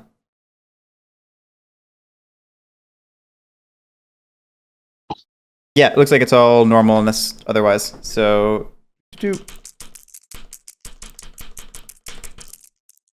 roll more reds. Oh, come on! Oh, what shitty luck. Holy shit. Oh, man. 1, 2, 3. And then... I think that's 3, yeah. And then we need to roll potential losses, leader losses. To see if the leader dies. Yeah. Oh, boy. That is funny. Oh my god! Oh. I was about to tilt right there. Whew, okay. Oh, that's funny. That's my turn. So yeah, you're up. Doing your double time. This card around, even though I have let go of the mouse a long time ago. Stop! I stole it from you. There you go. There we go. Perfect. So we're gonna pick these 4. The medium infantry 2. Oh gosh. I got you. The lag is so terrible. Wi-Fi. Thank you. For some reason, when I pick things up, it like freaks out. But when I like draw lines, can you see the line that I'm drawing? Yeah, I can see the line. Or is that lags too? Okay, yeah. Lines have no lag, but picking things up does. Oh, there we go. Okay. And these guys will go here. And the bow infantry will go there. Because I think they do have a melee attack, even though it's garbage. Oh, it's not bad. Nice. Okay, how do I want to do this? I think both the auxilia and medium infantry hit the... No, actually, the cavalry part is going to run away. Well, so then let's start with the medium infantry. So the medium infantry on the far right will attack the cavalry. Okay. They roll 4, it looks like. 3. No, wait, wrong column. 4. Yep, 4 CC dice, and I assume you probably want to evade. Let's see. Got light cavalry, may evade. Yeah, I think that probably makes sense. So let me grab 4 dice. And let's watch this go terribly for me again.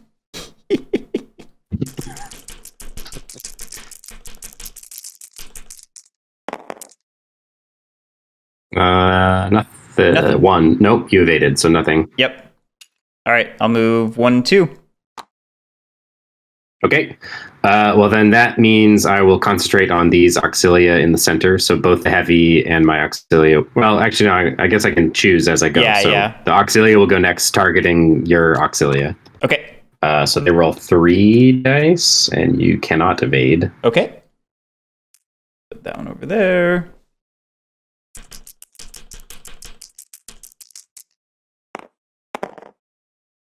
You trigger a retreat. That is just a retreat. All right. What's their retreat? It's an auxilia. So they retreat 1. Yeah, I think it's. I remember it being 1. Yeah. Okay. Well, I guess I will attack your bow infantry with my heavy infantry. That's actually probably the right thing to do anyway. But, yeah, I think so too. So they hit with 5 dice? Yeah, 5 dice. And the bow infantry may evade. Which it will. Yes. All right, roll them.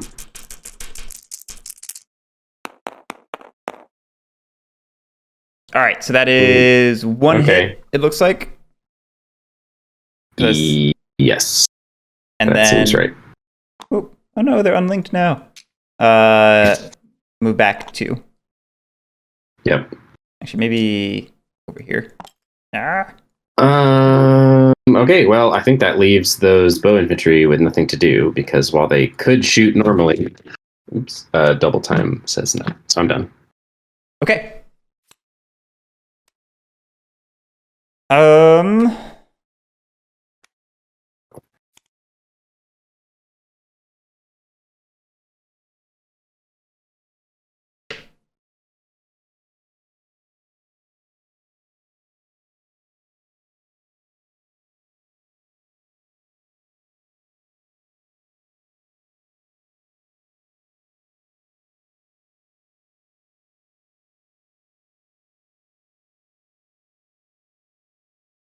I'm going to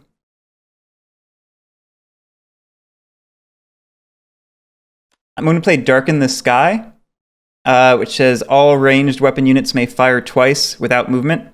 Oh shit. So let's just do this left to right. This auxilia here is going to target. Let's see, it's got a range of 2.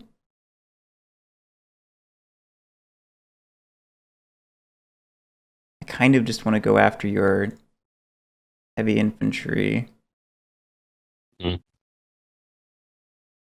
Yeah, let's try the heavy infantry because we are foolish. I'm firing with 2 dice because I did not move.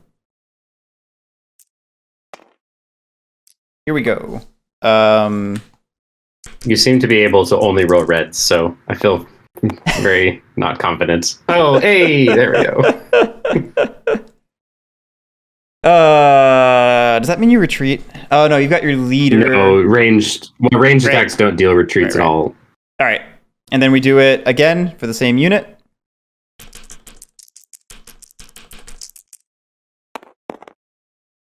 Nothing? Nope.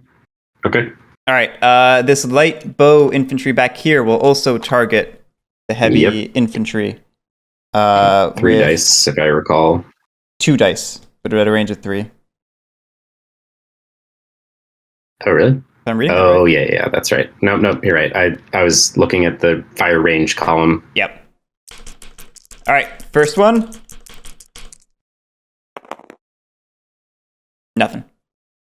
All right, second one.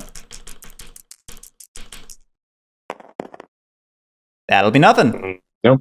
Good right. times. All right, this light bow infantry. It's got a range of 3. We're going to target. Let's go for this auxilia here. Okay. Let me grab 2 different dice.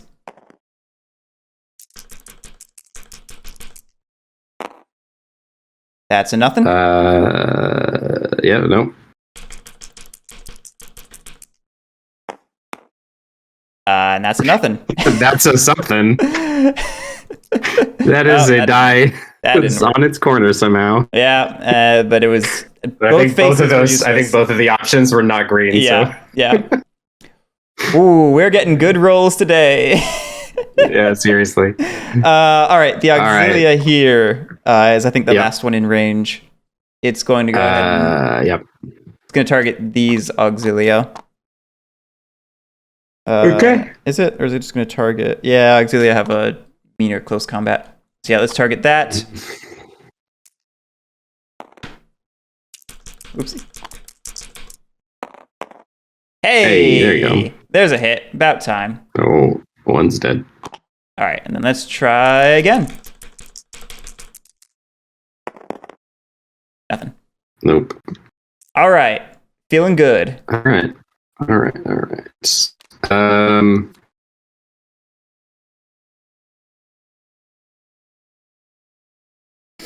Yeah, I'm gonna do leadership any section. Issue an order to units under 1 leader's commands, leader's hex, and 3 adjacent linked hexes. So I'm going to order these 3. So these 2 are not going to move. The auxilia are going to park over here and hit your heavy infantry with the leader. Yep. Actually, should anyone go first? Finish all your movements and then do battles. This. Let's see. Oh man, this is oh no, wait, you can't evade, so I don't have to worry about positioning right now. Yeah, I don't want to go any closer than that with that guy. The light infantry though. No, those are auxilia. Let's make you move if you want to attack.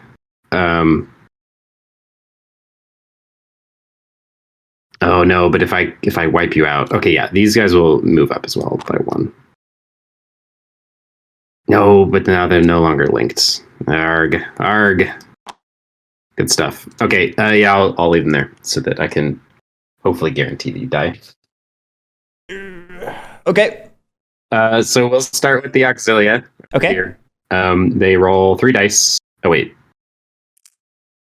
No. Yeah. They moved. Yeah, that sounds right. They moved 1, so yeah, they roll 3 dice. Oh, you're doing close combat, so the movement doesn't matter. That's right. Yeah.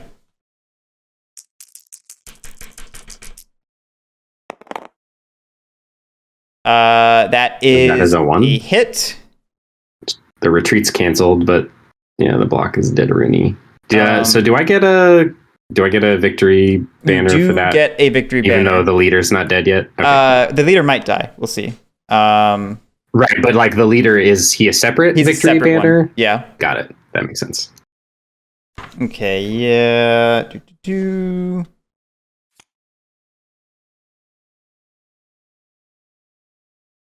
Leader casualty. Here's a fun question. Can you choose not to cancel out this banner? With your leader? That's what I wanted to check. I need to survive the roll first. So we are going to do our casualty check and then figure out how exactly that would work if possible. Okay. So here we go.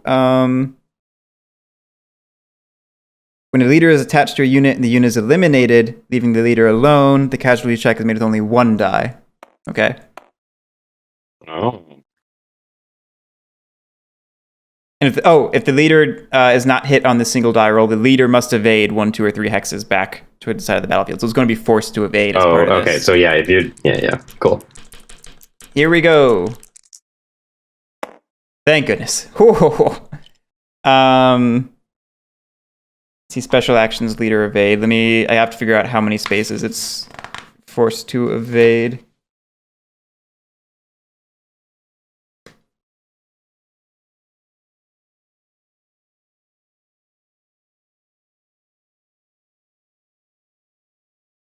Oh, the player who controls the leader determines the number of hexes he will move and which path he will take as he evades. So it's up to 3 hexes, basically. Yeah, that's makes sense to me based on how you read it.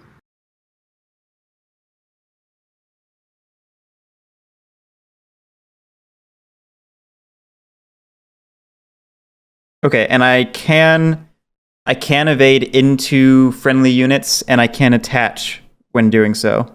Yeah, I was just going to ask that. So makes sense. That's what I was reading through. Okay.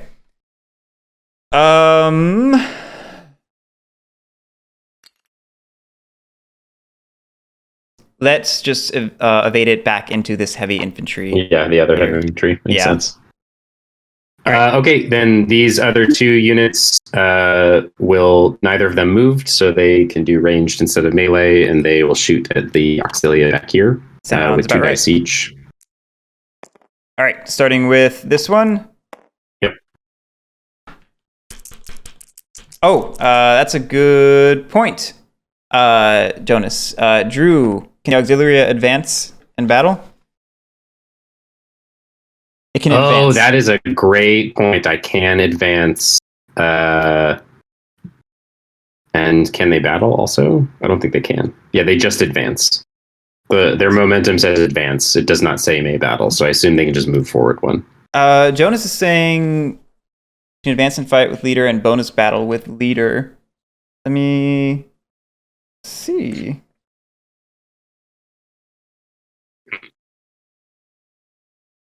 I didn't attack with the leader. That first attack was with this stray unit off to the side. Yeah, I'm wondering if that's I don't know if that makes a difference. I think it does. Did you realize that, Jonas? Because that might be where we're getting a disconnect.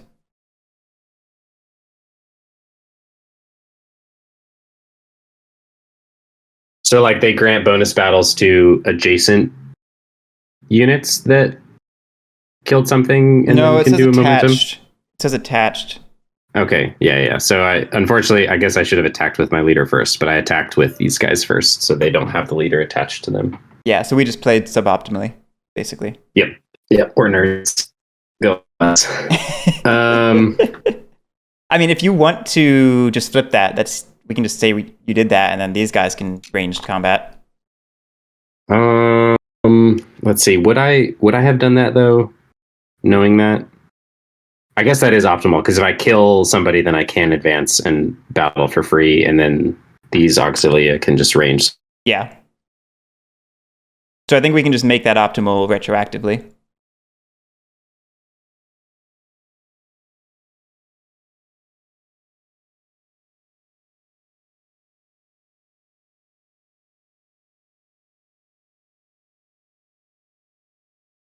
Bueller?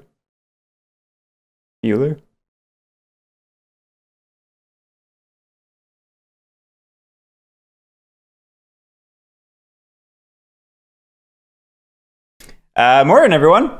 My name is Guerric, and today we're sampling Commands and Colors Ancients again, because somebody lost their internet, Drew.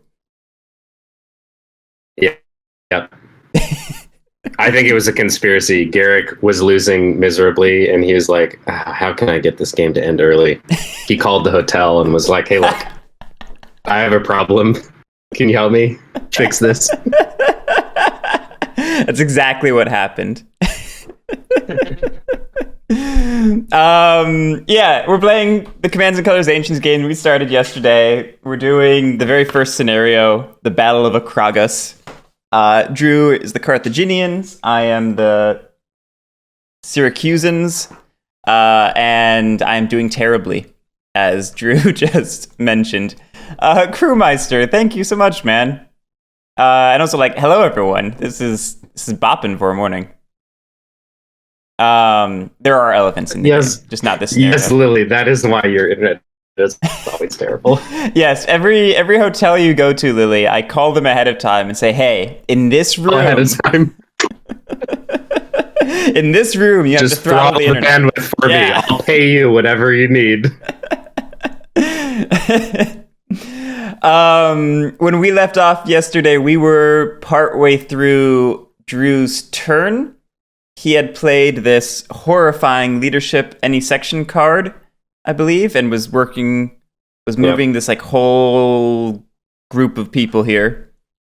No, just these three, because I think it has to be adjacent to the leader. So this guy doesn't count. I thought it's 3 adjacent linked hexes. I'm pretty sure that means 1, 2, 3. Oh, really? I think so. Let me rule book. But anyway, we were midway through that turn. We found out we were doing it suboptimally, and we were like maybe fixing that to be optimal.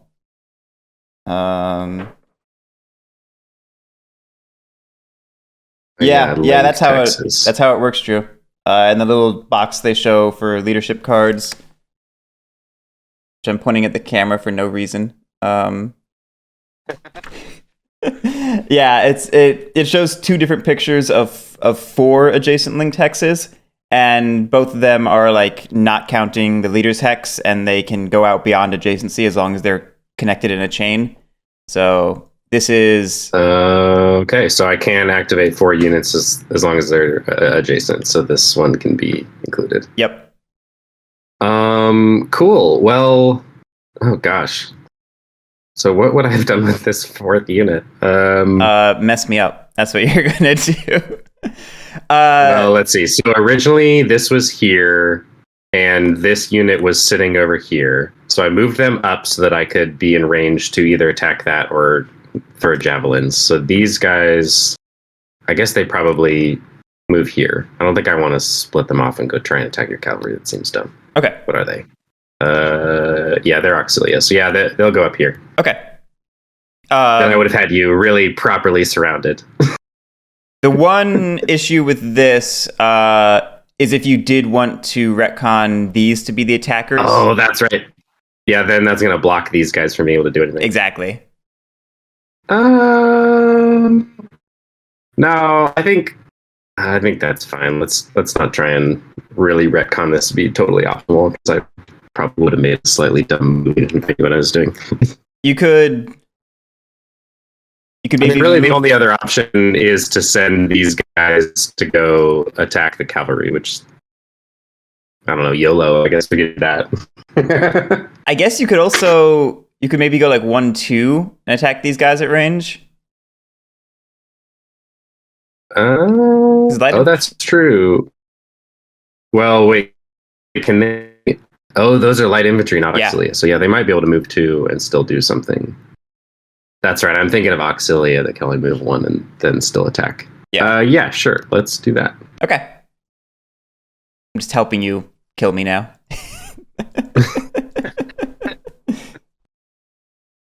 All right. So I killed your guys. So we're gonna march, or we're gonna advance and do a free battle because the leader is there too. Yep. Oh gosh, so we're attacking these Auxilia with my Auxilia. So that's 3 dice, I think. Yep. Yeah, I think so.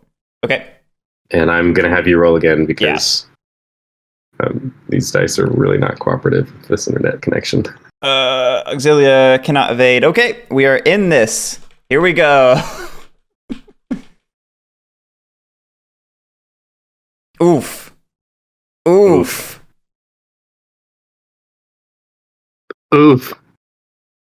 Oof. All right. Okay. Yeah, you can battle back if you want. Yeah, I will definitely battle back. Oh, you wouldn't. Yeah. Okay, so I get 3 dice as Auxilia. Let's see how this goes.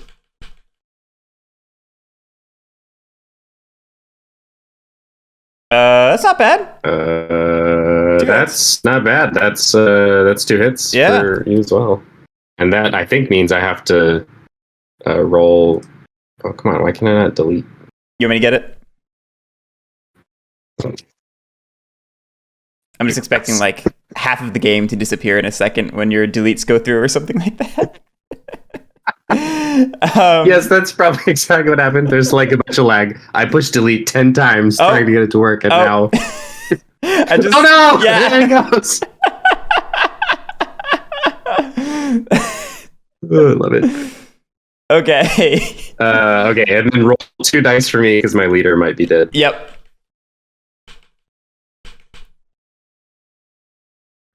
almost. Oh man, not quite. Not quite. All right, so then these Auxilia will also attack. Okay, let me. So that's 3 dice. Yep.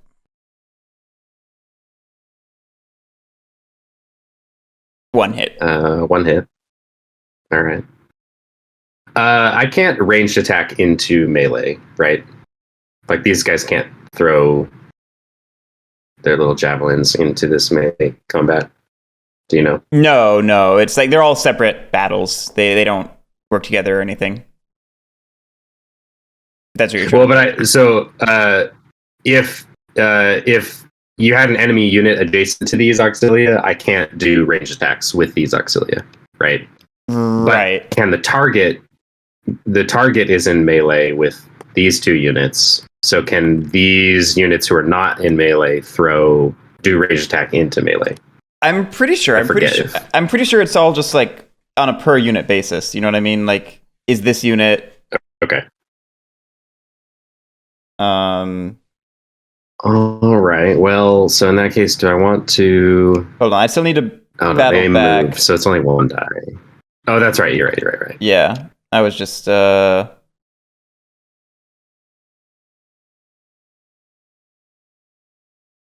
Yeah, I don't say anything about limiting like you were talking about. So let me just roll battle back real quick. Beautiful. That's a whole lot of nothing. Probably. I'm guessing Oh, actually, so that one of those retreats is canceled because they have 2 supporting units adjacent, but the leader is not. Does the leader cancel adjacent, or is it only the unit he's attached to? Only when the leader is. Because actually, you might just retreat them. Only when the leader's alone will it act as support. Like when it's not attached to a unit. Okay, so then these guys do have to retreat. Then it looks like. I think so. Let me just confirm that battle back doesn't like not apply flags or anything. I don't see anything about it.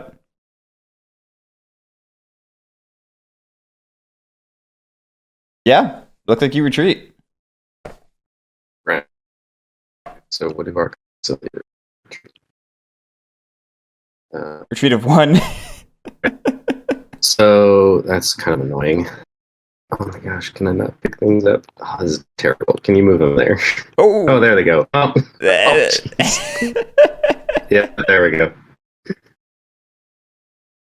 Oh man. All right. Okay, so now I gotta decide if I want to just roll 1 die 2 times for these other 2 units and try and pick them off. I have a 1 out of 6 chance twice, or I could just. Well, you know what? Let's see. Let's do this first. I'm gonna do a ranged attack against this 1 single unit because that's the best target right now. Yeah. So that's 1 die because they moved. Yeah, that's what I was remembering.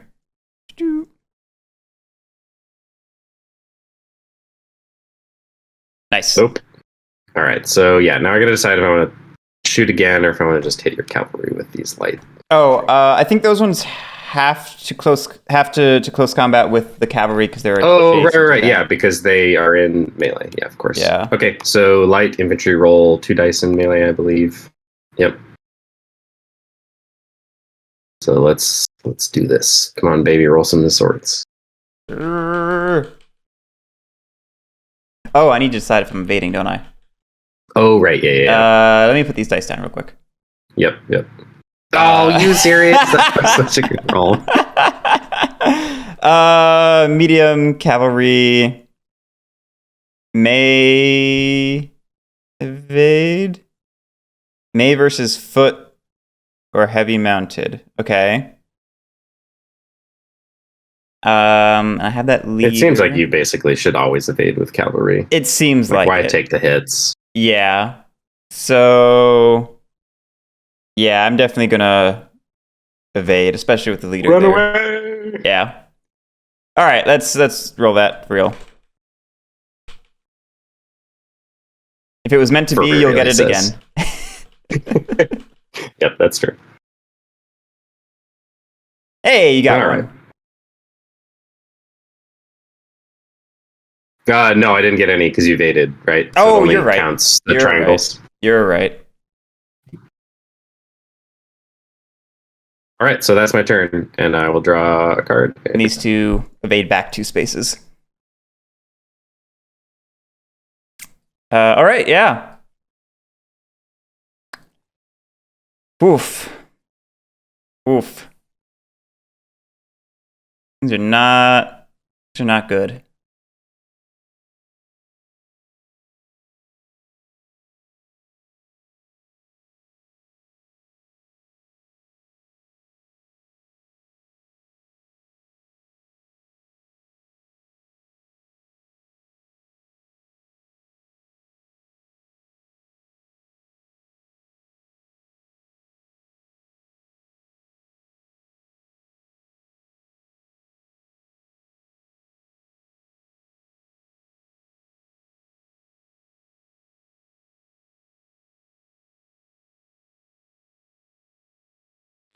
I don't know. I think might be a little overextended now.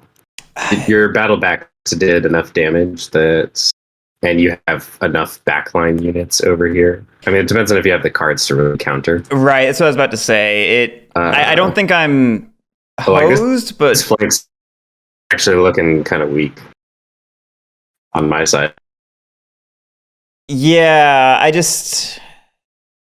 need exactly the right cards, I think, to be able to get pulled out of this. So I'm trying to figure out what I have. Right.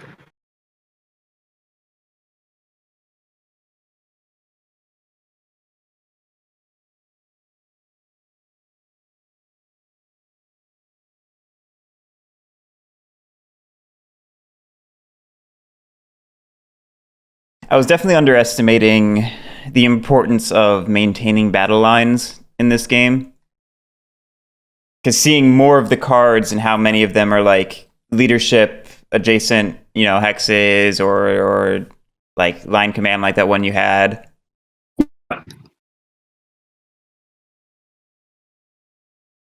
Yeah, as this game, cards at the beginning that like you do all your stuff in a big line. Like my opening hand had lions. You're cutting out for all of this.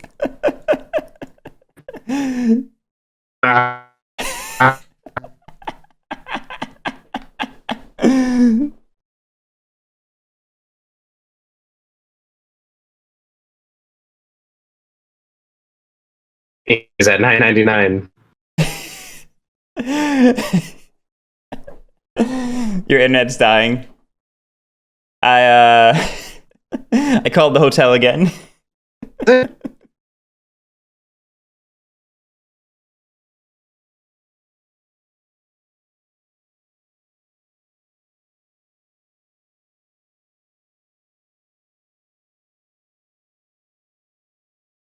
you hear me? Hey, now I can hear you. Oh, okay. Well, looks good so far on my end. For like a solid minute there, everything you were saying was just like, momentary snippets of it. As in, I haven't been booted from TTS yet. Right.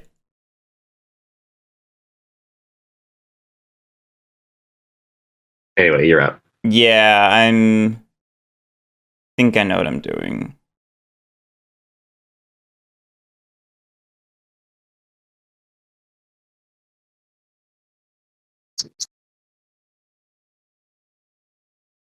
I think I'm going to do move, fire, move, which is a chonker of a card. It says I can order Lightfoot and light mounted units less than or equal to my command. They may move, fire, and move again. They must move first before firing, of course, if they're going to. And after all ranged combats, they can move again. And no close combat whatsoever.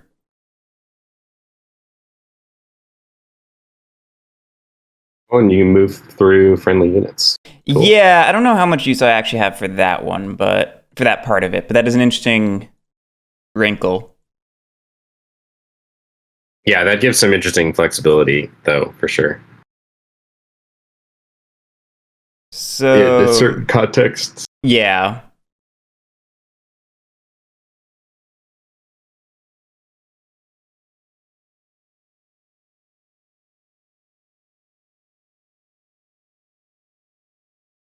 So I've got a command of 6.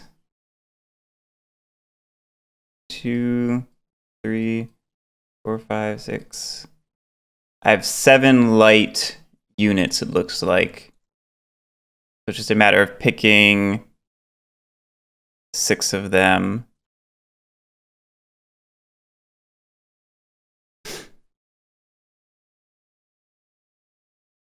Let's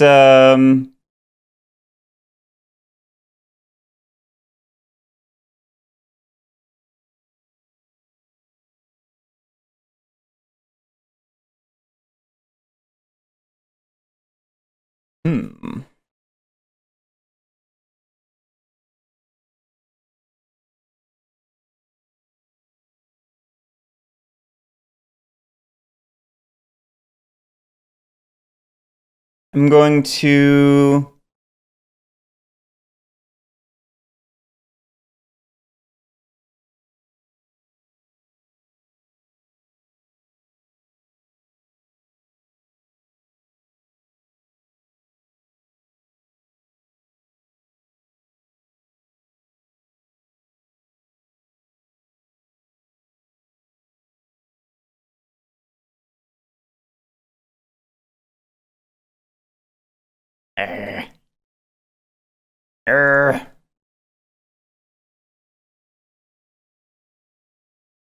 Drew's laptop lives. That's right, Nemo. We're gonna move this cavalry up here. Just barely. We're gonna move this light bow infantry over here. This auxilia here.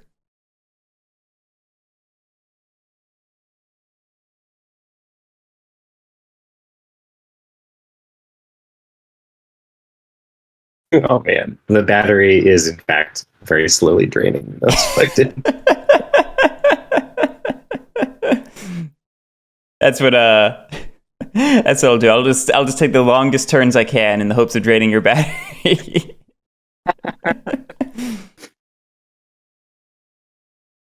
Guerric's internet wins again.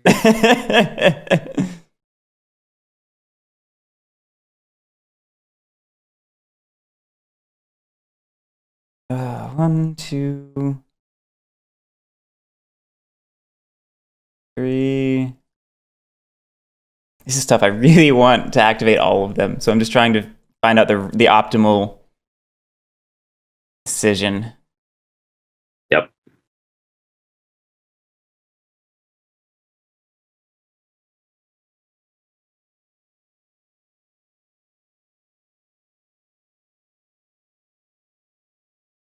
I think I'm gonna move this one back, and that'll be all of my movements. And what I'm gonna do is just mark which ones are active, I think. So I moved. That's not super clear.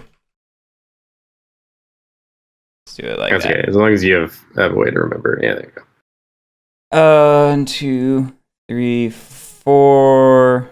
We're also gonna activate these ones for purpose of I'm determining for combat, which ones are gonna end up being attacking. 2, 3, 5. Got one more. Hey, Jonas.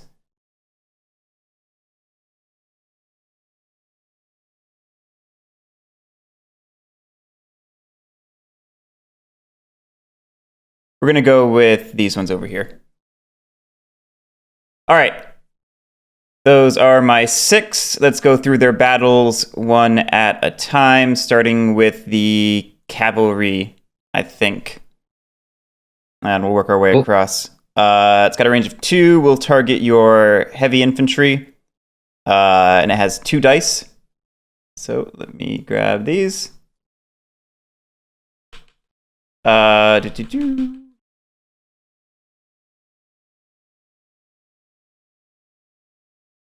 Well, nuts. Okay. Next up is the Auxilia, which has not moved, so it's going to get 2 dice. Yep.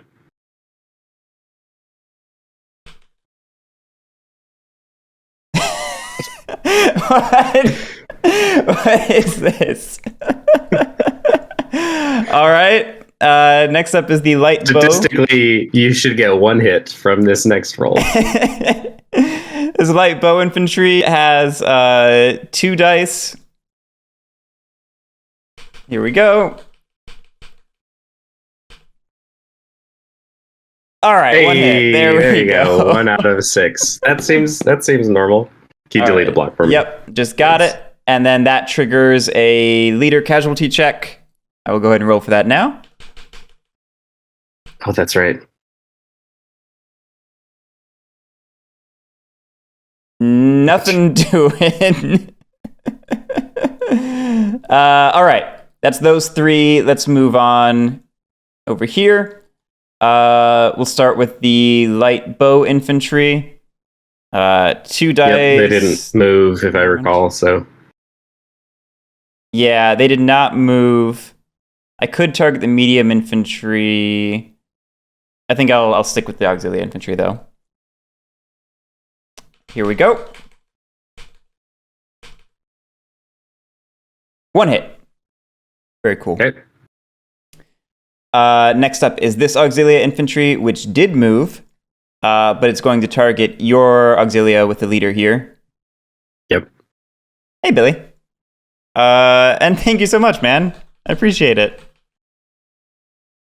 And people are really excited about day streams. All right, nothing there. Next is this Auxilia, which also moved. Yep.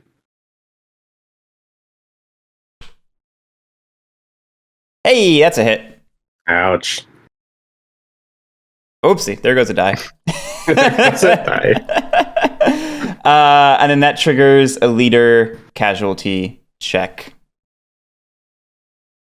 Come on, baby. Nope. That's something they could do. Okay. And then I don't think I want to move any of them again. So that's just going to be it for me. Okay. Then let me erasing all that stuff.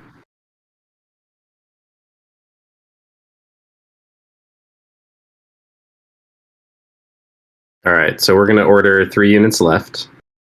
The chariots are going there. The light infantry will go there. Auxilia move up 1 here. So the Auxilia are gonna then fire at this guy. So roll 1 die because they moved. Yep. Here we go.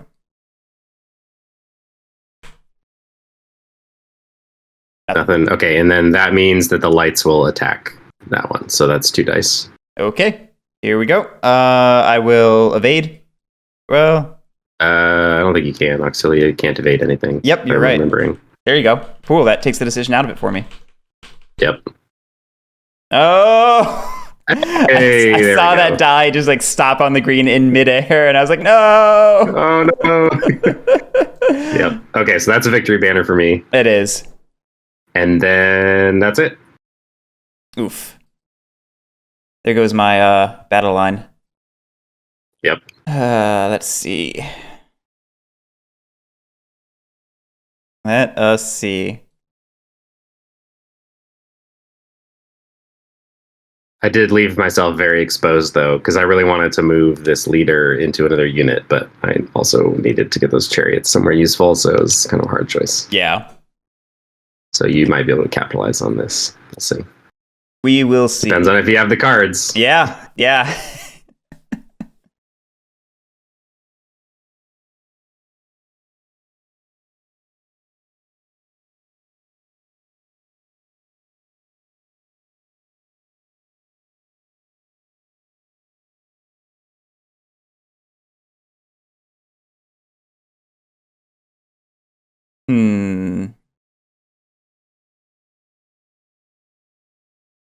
Yeah, Daystream's where it's at. We've got 10 viewers right now. That makes sense. Yeah, I've always suspected Daystreams would do well. I've been meaning to do some solo streams of like the Hollandspiel stuff and some of the Emperors of Eternal Evil stuff. Yeah, you should totally do that. Yeah, it's just been tough because I typically spend my days photoshopping and editing for the evening streams. Right. Yeah, that makes sense. And for YouTube and stuff. But yeah, a lot of days at work, like I'll just be like I'll have stuff that I actually have to get done, but it's kind of like not. It's something that I could like have something up on a different screen while I'm working to watch. So I'm sure there's a lot of people like that. Whereas evenings are usually busier. Yeah.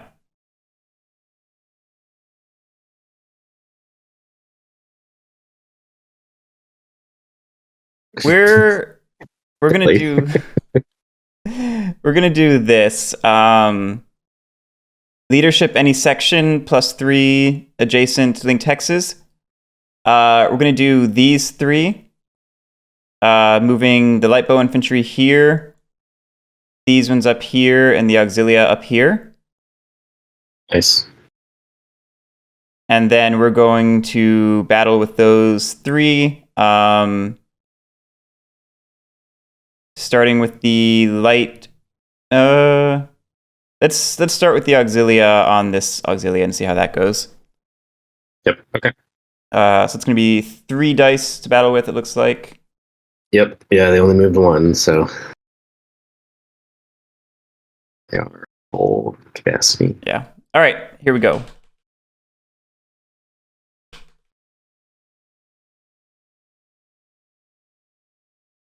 Hey, oh no! Yes, that's what I like to see. Okay, so that is 2 hits, but there's only 1 block. So does that spill over to the leader? No, hits never spill over, and that's also only 1 hit anyway, because the leader's not. Because you're. I thought this fired if the leader was adjacent to the unit attacking. Did I forget the rules already? Let me check. It's possible I forgot the rules already. Well, either that or I just made up rules. I feel like you said at one point that the little helmet triggers a hit if it's with a leader or adjacent to a leader, but I might just be making that up. I'm looking. It might be leaders who are by themselves. I feel like when they're attached, they don't do anything adjacent. Is pretty much the rule, but I'm looking. Okay. Attached to or adjacent to the unit that is battling, regardless of the type of unit being attacked. Jonas, which U is right? So that sounds Guerric U or Drew U?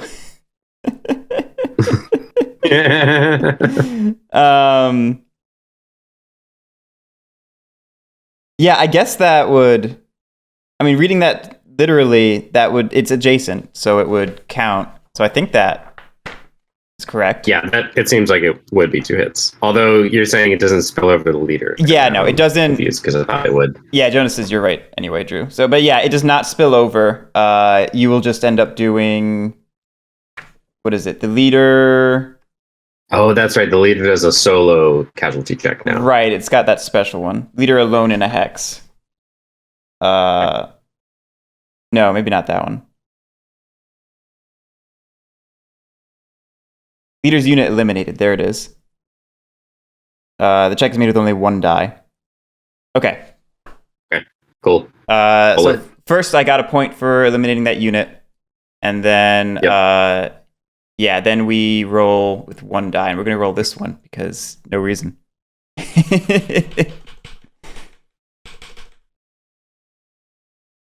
Okay.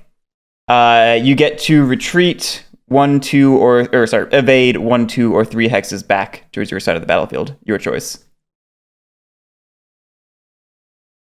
I get to. Can I not? Can I stay where I am? Or do I have to evade? You must evade 1, 2, or 3 hexes, so at least 1. Okay. Yeah, well, then this is the optimal one. Lily, Zappycorn, I would not be opposed to trying out a 2-player stream of Stationfall just to see what the mode is like. We could talk about it sometime. Okay.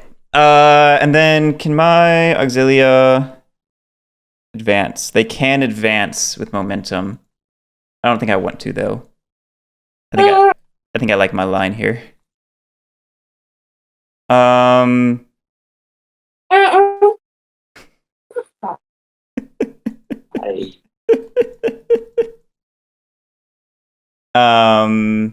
Hey John.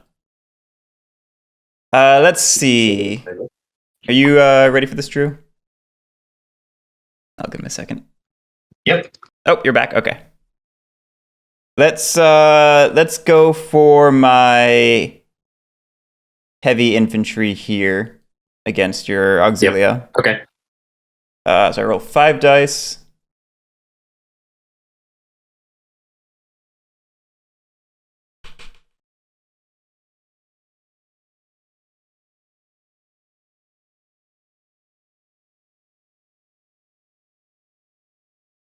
Ooh. That's a big ouch. Okay. That is a big ouch if I've ever seen one. Holy moly. That is a point for me. Wow. What a swing. Yep. Okay, they could advance. I don't think I want to. I think I want to maintain my battle line. So finally, we will just use this light bow infantry to target these medium infantry. Yeah, John, that is a heck of a roll. All right, my light bow infantry attacks with 1 dice, it looks like, because I did move it, as I recall.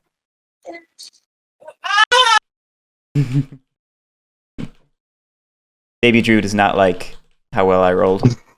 Yes, he is not happy about that roll. Almost had it. Okay. That is my turn. All right. I'm way out of position now because. Yeah, that was a big swing. I did not expect that to work that well. Yeah. Well, and it means this unit is totally stranded. Mm-hmm. Like before, assuming I can do center, like there was some stuff in the center, but now, like if I draw a center card, it's like, am I going to waste on one guy? Right. Or one unit? But they're my medium infantry, so you almost need to swing these chariots around to connect these into like the line or something. Yeah. The problem is the chariots are slow as molasses. They only move 2, which is like, okay. Yeah. Good job, guys.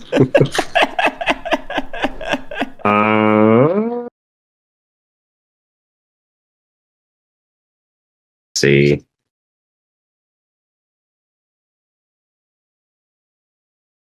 Yeah, I think that's probably my best bet. Okay, yeah. So I'm gonna play Inspired Left Leadership. Nice. So the chariots are gonna move here. The light infantry, I think, are gonna stay right where they're at. And then ideally, and you can tell me if this is how this works, I want to move the leader here and also the auxilia here and like link them up. But I'm not sure if that's allowed.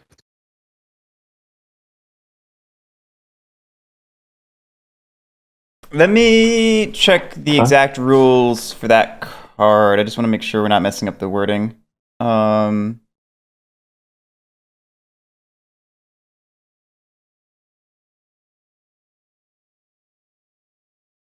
Yeah, okay. I think that's all correct. Okay. It just says a leader may not detach on a leadership command card. And it says you may order a leader, any unit to which they're attached, plus a given number of units in adjacent hexes. So yeah, I think this all is kosher. All right, cool. I figure the cavalry are just going to run away, so I'm going to have the chariots attack this light infantry unit. The chariots roll 4 dice. Oof.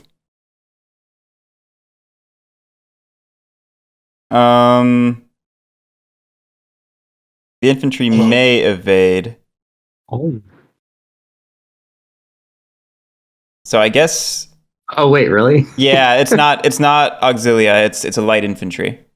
Oh yeah, you're right. Well, yeah, you might as well then. So you sure you want to battle this one, or you want to change your plan a little bit? No, the chariots. Oh, yeah, that's a good point. I guess it's going to be easier to. Well, yeah, because if you evade, then these guys have no one to attack. So yeah, I'll attack the medium cavalry with the chariots. Okay.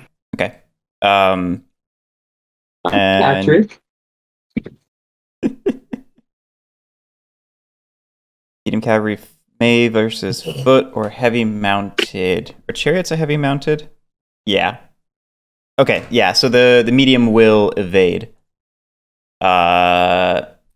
You got how many dice? 4. 4, that's right. 1 minute. All right, rolling. We're rolling. Oh my god. Okay, so then the light infantry are attacking real quick. Other light. Right. You got to do your move. Yeah, I got to do my move. I think we're going to go like this. Yep. Yeah, and then next one. Yeah, so the lights have 2 dice. Sadly. And I will be evading, because I may as well. Yep, may as well.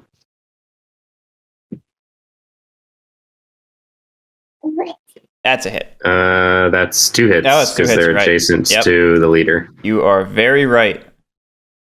Oh no! Wait a minute. I evaded, so maybe it wouldn't. It's maybe. Oh, that's right. That's right. Yeah. It might just be 1. Yeah. And then ooh, come on, guys, all of you. You tried to get out of such nuisance. Yeah, John confirms. Thank you, John.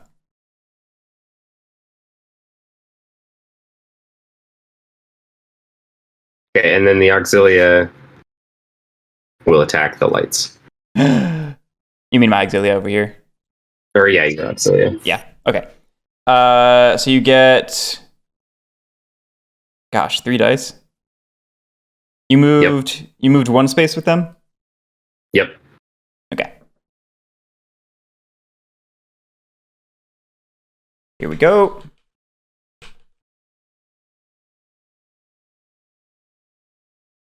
That is pretty good. That's 2 hits.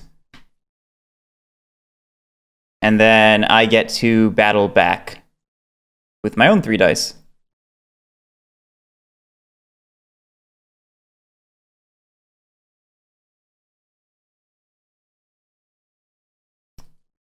That is significantly less good. I think that's 1 hit. This is my leader symbol. Yes, that looks right to me. And then that should trigger a leader casualty check, I think. Yep. Here we go. Nothing doing. Okay.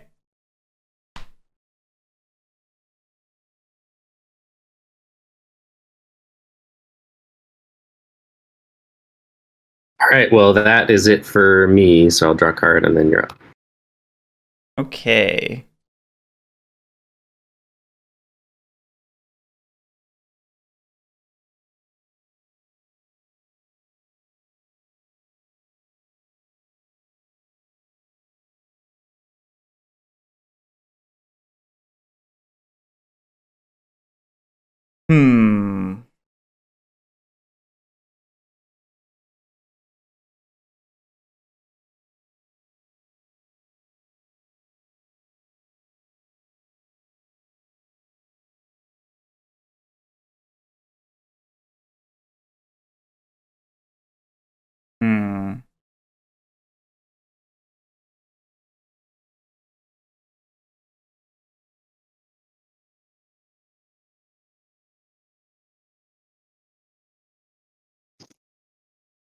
Oh, I just realized that What? Discord was routing my input through the laptop and not my headset.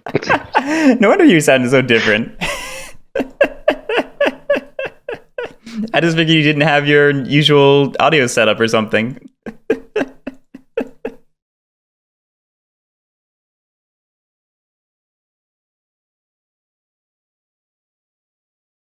Um,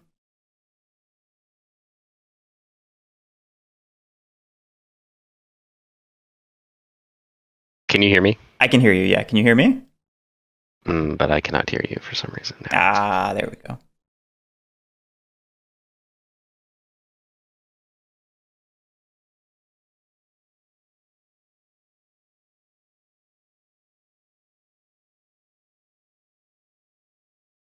Can you hear me now?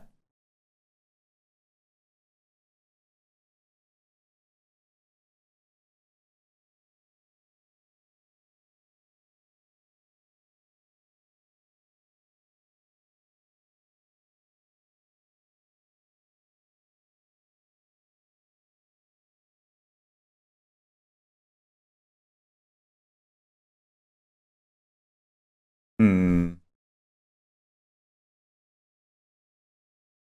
Can you hear me yet? I don't want to take my turn if you can't hear me.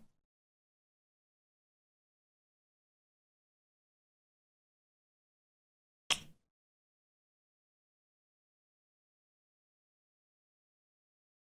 guess we'll just call this a win for me.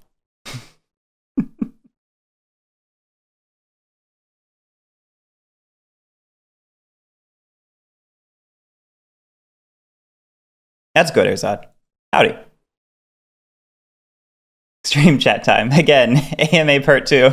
Can you hear me now, Drew? I'm not. Yeah. Hey, now I can hear you. Stupid Discord. Okay. Perfect. All right. I realized that my laptop microphone was on, so I was like trying to mute myself while I was talking to the baby, and it wasn't muting. So I was like, oh, I should fix that. And then I broke something. I'm a terrible streamer. I'm so sorry. It's fine. We're going to go ahead and use line command with my giant Chungus battle line here. Oh. Right. John, part 1 was interesting in its own way. Let me say that. So we're going to move, I think, just everything up. Yep, that makes sense.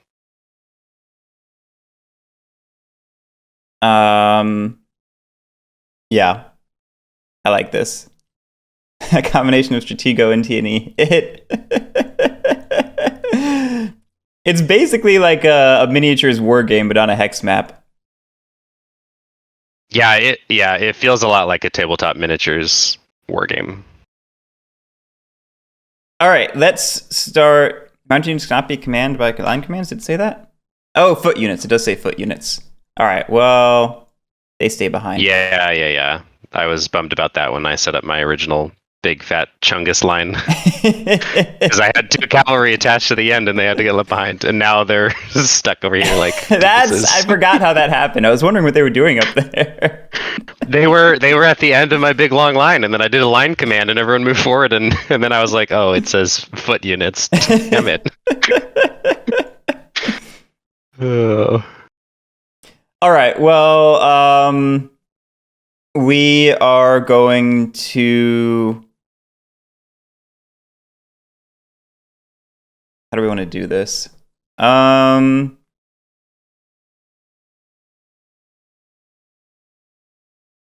Let's get this Auxilia taken care of. It'll throw its pot shot over at your Auxilia, because it moved 1 space. So it will get 1 die. So 1 die.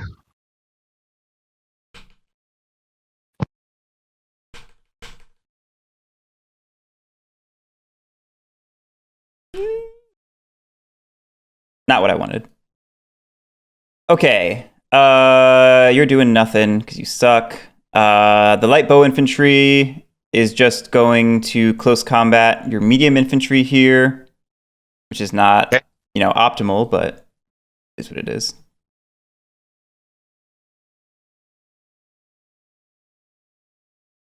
Are you evading? I can't. I don't think. But okay. either way, I would battle back in this case. I'm pretty sure. Yeah.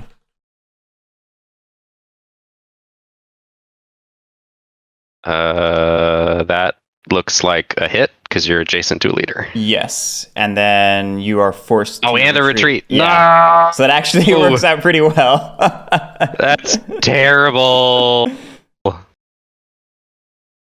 Ugh. Well, actually, that's only kind of terrible because now at least I can order them around. Yeah, that's fair. That's fair. All right, let's I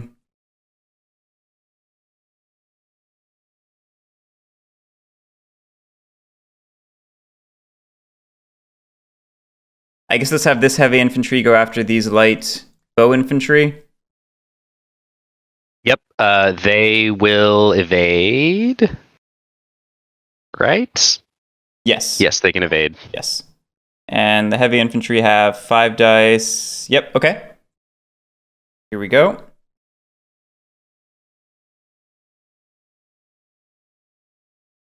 Oh, wait a minute.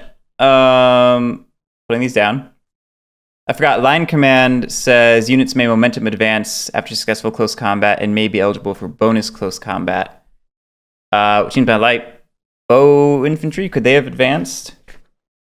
I forget. Oh, do you have to eliminate, or does a retreating do that too? I was gonna ask that. Is it eliminate or just retreats? That's what I'm checking now. I don't remember either.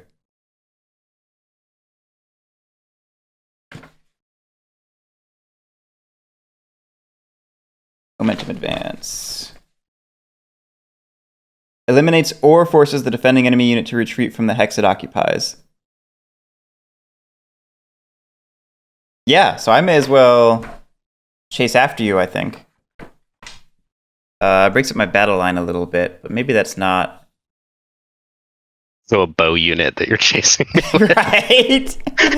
No, that's silly. I may as well keep the range I gained. All right. We're going back to smart moves. We're rolling that heavy infantry like we were doing a second ago. Yep. I got excited by the opportunity. Yeah, totally. That's a whole lot of nothing. Okay, wow. Well, it makes up for your whole lot of 5 hits. Earlier, yeah, so. That's fair. That's totally fair. Okay, so they will retreat or evade. Let's see. What do I want? Yeah, I think I want to evade there. So, John, does the line command not override the inherent unit restriction then? Because I assumed, based on the way line command was worded, that it was saying they may be eligible for bonus combat, like period, regardless of what the unit is capable of normally. Okay. I think the may is the operating word there. Okay. It seems to be. Yeah, it seems to be. Cool. That sucks. My heavy infantry does nothing. Okay.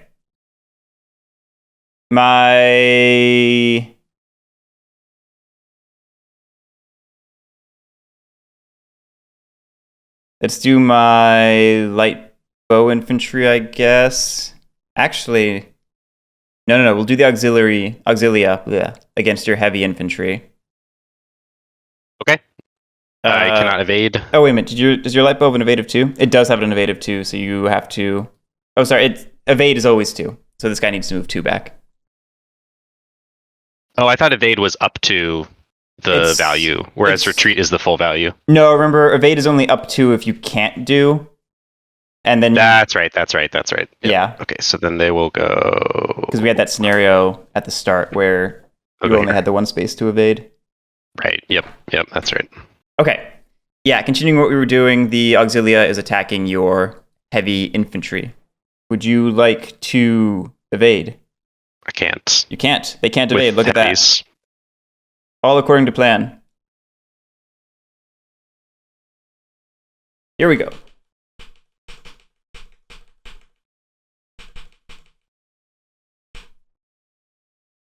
Oh, really? Yeah, that's a hit. Take it. That is a hit. Okay, and then I battle back with 5 dice. When do we do the leader casualty checks? Is it before or after the battle back? Oh, that seems like it would be before. Seems like it as well. I don't want to just guess.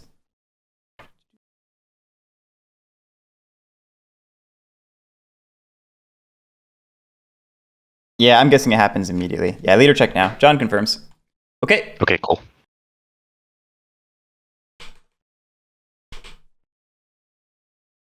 Nothing doing. Okay, and then you All right. battle back with 5. 5 dice. Yep. Come on, baby. Be nice to Guerric. Yeah, exactly. Come on, baby.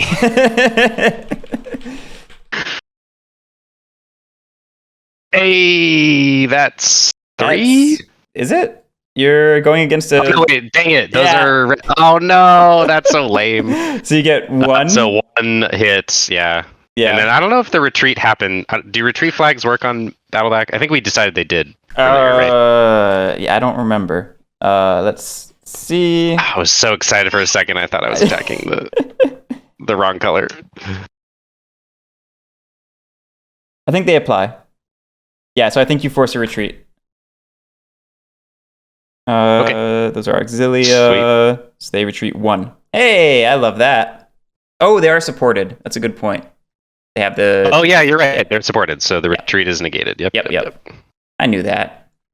I certainly knew that.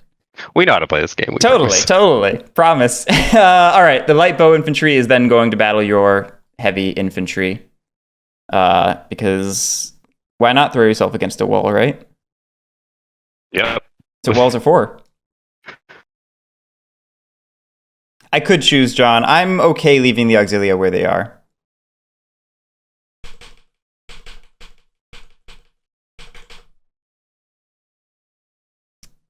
Nope.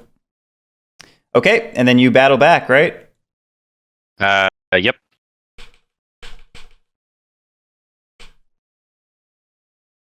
Now we're talking. Oof. Wow, you just wiped that That's unit. an oof. That is an oof. Oof size. That's unfortunate. Okay, that's what you get for throwing yourself at a heavy infantry, though. Yep. All right, that is the entirety of my line command, so I am all done.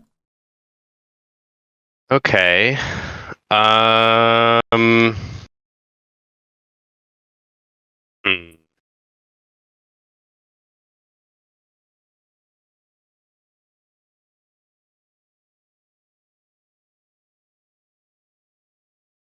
Dang.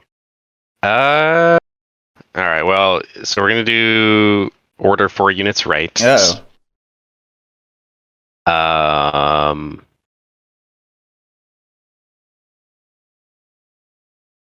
Let's see.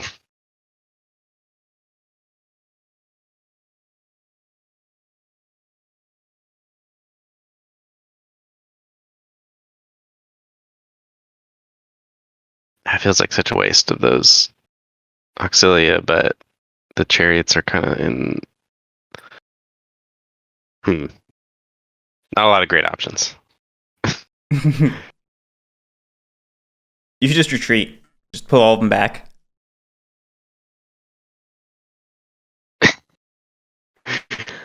All right. Well, so we can probably collapse this flank, even though you've collapsed the center. I've technically already lost this battle. If this was a real battle, and you just demolish the center, and I just have 2 halves of an army, I have lost. But we're fighting because technically I'm winning according to the rules. I mean, if you think about it, these guys can swing around behind and like screw up my line from behind. I suppose that's true. I don't know that I have a strong enough force back here to oppose that. Yeah. I don't love it, but I think the optimal move here is to move those 2 spaces. They don't get to attack, so that's 1. Interesting. These will advance, so that's 2. I like it. This is 3. And then activate those. These will be the 4th. Yep, exactly. Very cool. So first we will hit these guys. Oh wait, now let's think about this. The leader's going to give a free advance. So actually the chariots are going to attack first. Okay. Auxilia cannot evade. Cannot evade. Yep. The So chariot 4 dice. has 4 dice. Okay. Here we go. Man, that creating that hole in my line is not ideal. Yeah. That roll is not ideal. Looks like you're dead. Yeah, that is a clean sweep as far as I can tell. That's terrible. Yeah, that's actually good for me in a way. Don't forget to get your point. Yeah, I do get a point. So one more unit and that's over. But yeah, this is. I really wanted to be able to kill them off with the heavies to trigger the advance. No, I gotcha. I knew exactly what you were doing. I wasn't expecting to roll that well. Good job, Guerric. Okay, so then I guess the heavy infantry are done. So we'll move on to the mediums, and they will attack the light cavalry. Presumably, you will evade. Yeah. Mediums roll 4 dice. Yep. Yeah, may evade. Okay. All good. Hey, come on, dice. 3 greens. 3 greens. Oh, 3 yeah, greens. good point. Your chariot can advance in battle. Oh, duh. Okay, that's right. So it was fine either way. Yeah. Yeah. Chariots can advance in battle. So yeah, we will. Oh shoot. Well, it's 4 dice either way. Can I advance 2 or just 1? Just 1. You whenever you advance, momentum advance, it's just into the just space that you opened. Okay. Yeah, that makes sense. Let's see. It's going to be 4 dice either way, and then the cavalry are going to run off. So, do I want the chariots there? Is actually the real question, because then the heavy run into them. So maybe I don't want to advance actually. Oh, no, I don't think it matters because this heavy infantry is also. It's spikier. Yeah, you know what? I'm going to leave them here. And just battle with the medium infantry. And just battle with the medium, because I'm only going to get 1 shot at the lights because they're evading. Yeah. Both the chariots and the mediums roll 4 dice. And I don't think I want to expose the chariots to the heavies, because they're a little faster than my heavies, so they can actually get places if I need them to. So that's what we'll do. Okay. So roll for the medium. Yep. Nothing. Okay. All right. And moving. That's attacking cavalry for you. Yep. Okay. Anything else? Yeah. Nope, that's it. Okay. The auxiliary moved 2, so they can't attack at all. Yeah. I had a feeling I should have swung them around the back and put them like here or something, but oh well. Now they're really useless. But that's it for me, so you're up. Yeah, I don't know. You're setting up for like a strong pincer of my center. Yeah, it's just going to take 2 activations at least to get those auxilia anywhere close to useful. Whereas if I had swung them around the back and put them here, I could have maybe attacked with them next turn or something. I don't know. But that's okay. Still, things are not looking great for me. Hmm.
This just isn't going to end well for me.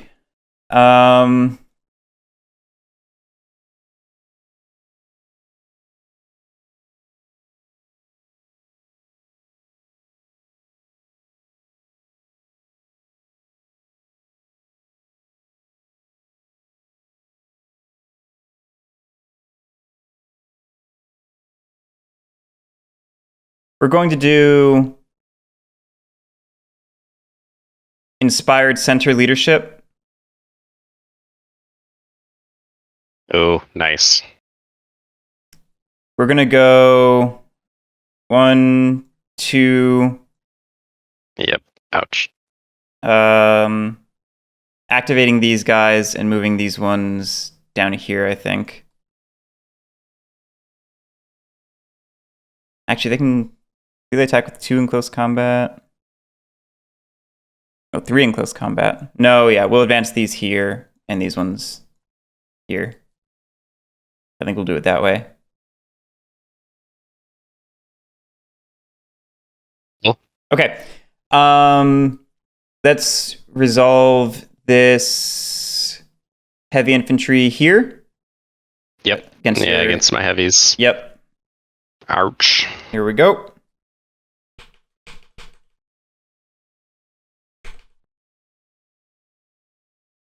Ooh.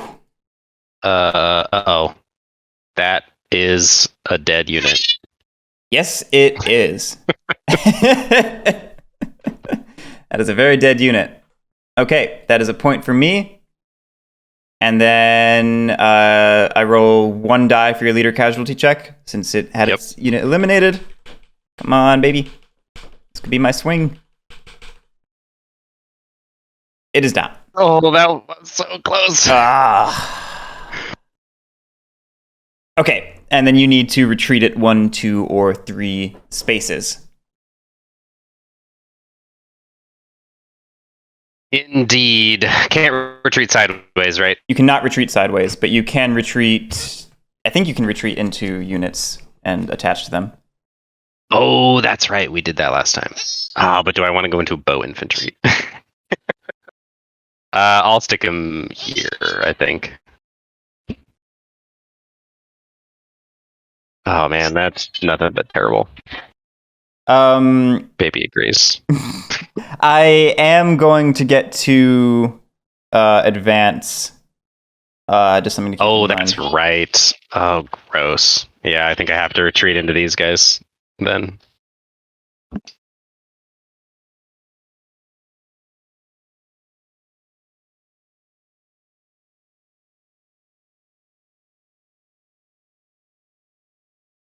Yeah, you can attach. There it is.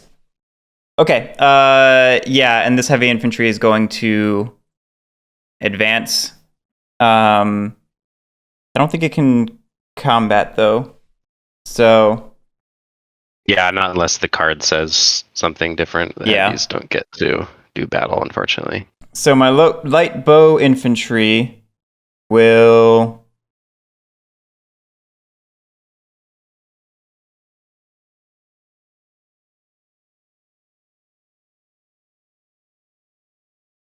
Smart things to probably throw a pot shot at the medium infantry. Part of me is like, shoot for the moon, go after your light bow infantry, and try to kill the leader on casualty checks. I kind of need to shoot for the moon to have any chance right now. No, we'll be conservative and go after the medium infantry. The 1 die.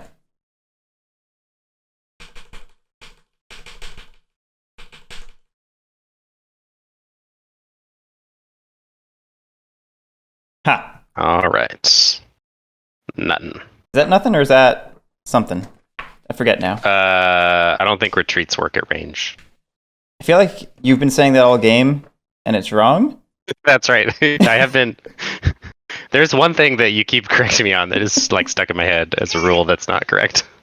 Yeah, flags count. Flags count for range. Yeah. Okay, cool. So, oh gosh, they're not linked. Yeah, so I will retreat them here. Yeah. Now they're really useless. Okay.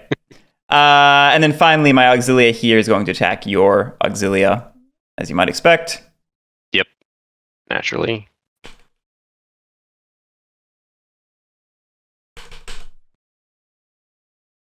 That is 2 hits. Shit. Shit. I really needed that unit to not die. Got it. Okay. So then roll for... Point for me. And then, yeah, let's roll Come on. Yeah. Oh, no, that's a game. That's hilarious. Yes. Love it. Oh man. Did you have it on your turn? Oh, no, maybe not even close. So this is my hand. I have 2 center cards. Oh my which, goodness. Really bad. I have a counterattack, which if you had played a good card, I could have copied it, basically, is what that does. But, you played a center card. And then I have Order Medium Troops, of which I have 1 over here. Yep. Oh, no, I have 1 over there, so I could have ordered that guy. So pretty much I was like, okay, I'm down to my line commands. So I need this unit to survive so that I can line command these 2 and try and kill that 1 unit for the win with those 2 rolls. That was my only hope. And you killed my leader. Yes. For some reason, what's funny is I had it in my head that this was a 6 victory banner scenario, even though I specifically spawned the right numbers, so I wouldn't do that. So I didn't actually think I won from that swing there. I was like, I'm still going into a turn. This is just exciting. But no. Oh, no. Yeah, you just won. Yeah, I've had a medium troops since my starting hand, and I have a single medium cavalry in this scenario. Oh, yeah. So that was just a dead card. I did have... So, dead card clogging things up the whole time. I did have a Clash of Shields that I was trying to set up for. I was hoping this would be my big swing. Oh, wow. Yeah. That's a crazy cool card. That would have been a good follow-up to what you just did, because you just put pretty much everything into close combat. Yeah, that's what I was... 2 turns ago. That's what I was trying to do. Yeah, now everything moved. Everything... Yeah, you were trying to set up for that. Yeah. And then I also just recently drew the I Am Spartacus card, which, I don't know, is interesting. I almost used it this turn instead of the center leadership.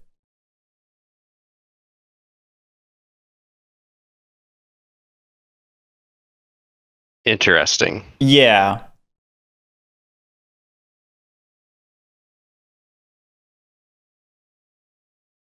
For each unit symbol rolled, 1 unit of this type is ordered. Huh. So you just sort of have to gamble on what you're going to do. So, yeah, you're kind of gambling, but on average, if you have command 6, you're going to get 3 units ordered. Yeah. As long as you have 1 of every color, which you do currently. Yeah. And they get an extra die, and you can activate them anywhere. Interesting. Yeah, interesting. Oh, actually, no, better than 50, because a leader symbol orders any unit. Oh, okay, so that actually seems like a solid card. Yeah, you know what, you're right. I hadn't actually grokked that entirely properly.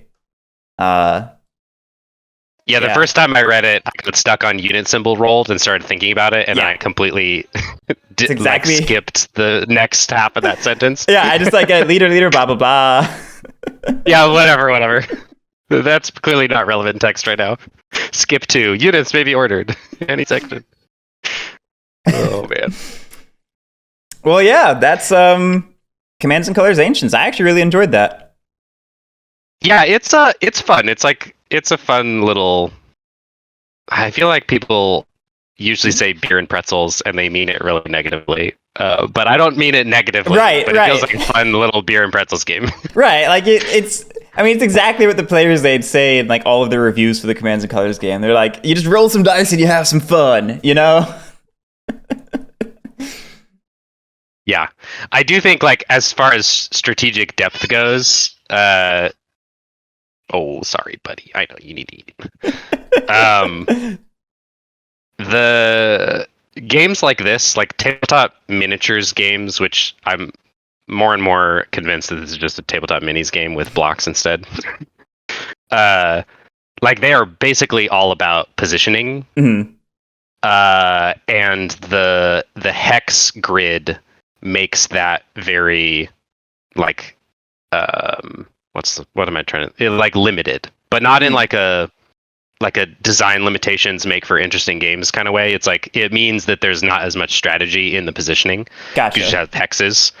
Whereas most tabletop minis games are like everything is moved via rulers. Like your Right. piece can move like up to 4 inches or up to 6 inches. So basically, like a half inch can make a difference between bad positioning and good positioning sometimes, depending on the terrain and what game you're playing.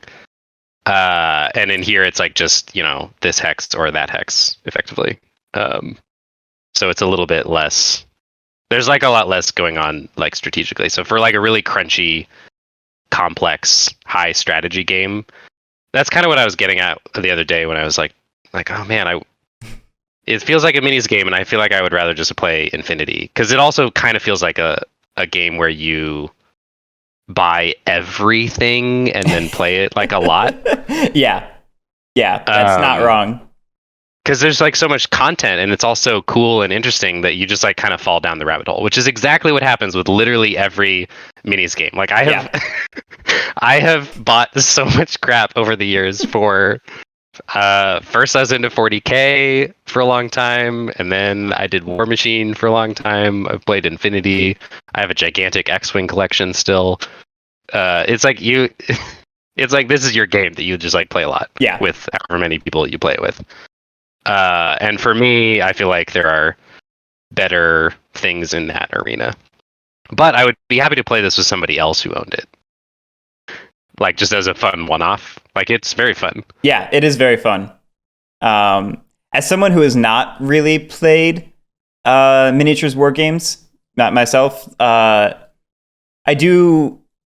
appreciate the simplicity of the hexes.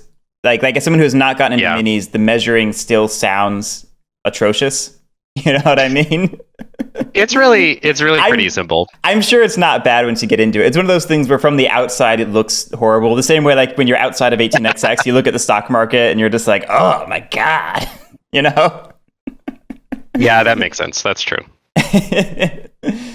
Yeah, and that's a fair point, John. With this scenario did not have any terrain to make it more interesting, and this is one of the simplest implementations. Yeah. I recognize this is the intro scenario, and terrain definitely makes a big difference. Yeah. Especially like I'm thinking of Infinity specifically, where terrain is like literally the game in some ways. Yeah. Like in things like 40k, the terrain is kind of there, and it affects the game in sort of little subtle ways. Similar to how I would expect the terrain in this game to affect things. Like it's important, and it kind of shapes what you can do a little bit. But it's not like the end all be all of the whole game. Same thing with like War Machine or X-Wing or whatever. But Infinity, there's just like a ton of terrain and fewer models that are running around. Mm-hmm. And so taking advantage of the terrain is like the whole game in a lot of ways. Gotcha. And that is really, really cool. You should definitely play Infinity sometime. Yeah, we'll try and make that stream We'll happen. introduce you somehow. Yeah. I know Billy really wanted to. We just, we've been busy. We're doing it, Billy. Are you still in chat, Billy? We're doing it. We're going to play Infinity. We're going to teach him Infinity. Billy had to go to work. Oh, no. Well, all right.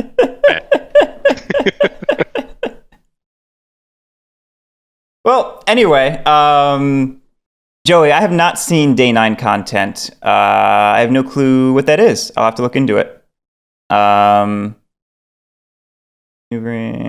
Yeah. All right, let's go ahead and call it. Thanks for playing, Drew. Thanks for playing. This was fun. Yeah, we should do Napoleonics sometime too. Yeah, because I hear that one's the best system. I know there's a Napoleonics mod. I don't think there's mods for the ones I really want to play, like Samurai Battles or Red Alert or Tricorn. Yeah. I think maybe there's a Tricorn one with lots of like minis and like 3D terrain and stuff. So maybe I'll look at that. Yeah. Anyway. But all I know about Napoleonics... Sorry, I know we're trying to... No, you're fine. The only thing I know... I just want you to feed your kid. Well, I did. He's eating He's eating a strawberry and beet cracker right now, and he's very happy.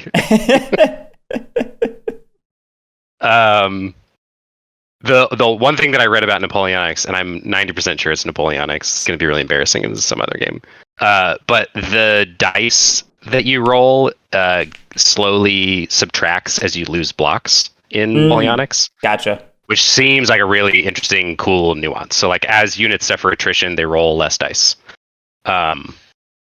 Whereas like in this game, and it seems like most of the CNC games, like like if I had been willing to risk this one light cavalry over here, it would still roll full dice, even though there's one block left. So it kind of, there's some interesting little nuances there, I feel. But anyway, now we can kill the stream, sorry. Yeah, it's fine. Yeah, and John confirms it's Napoleonics.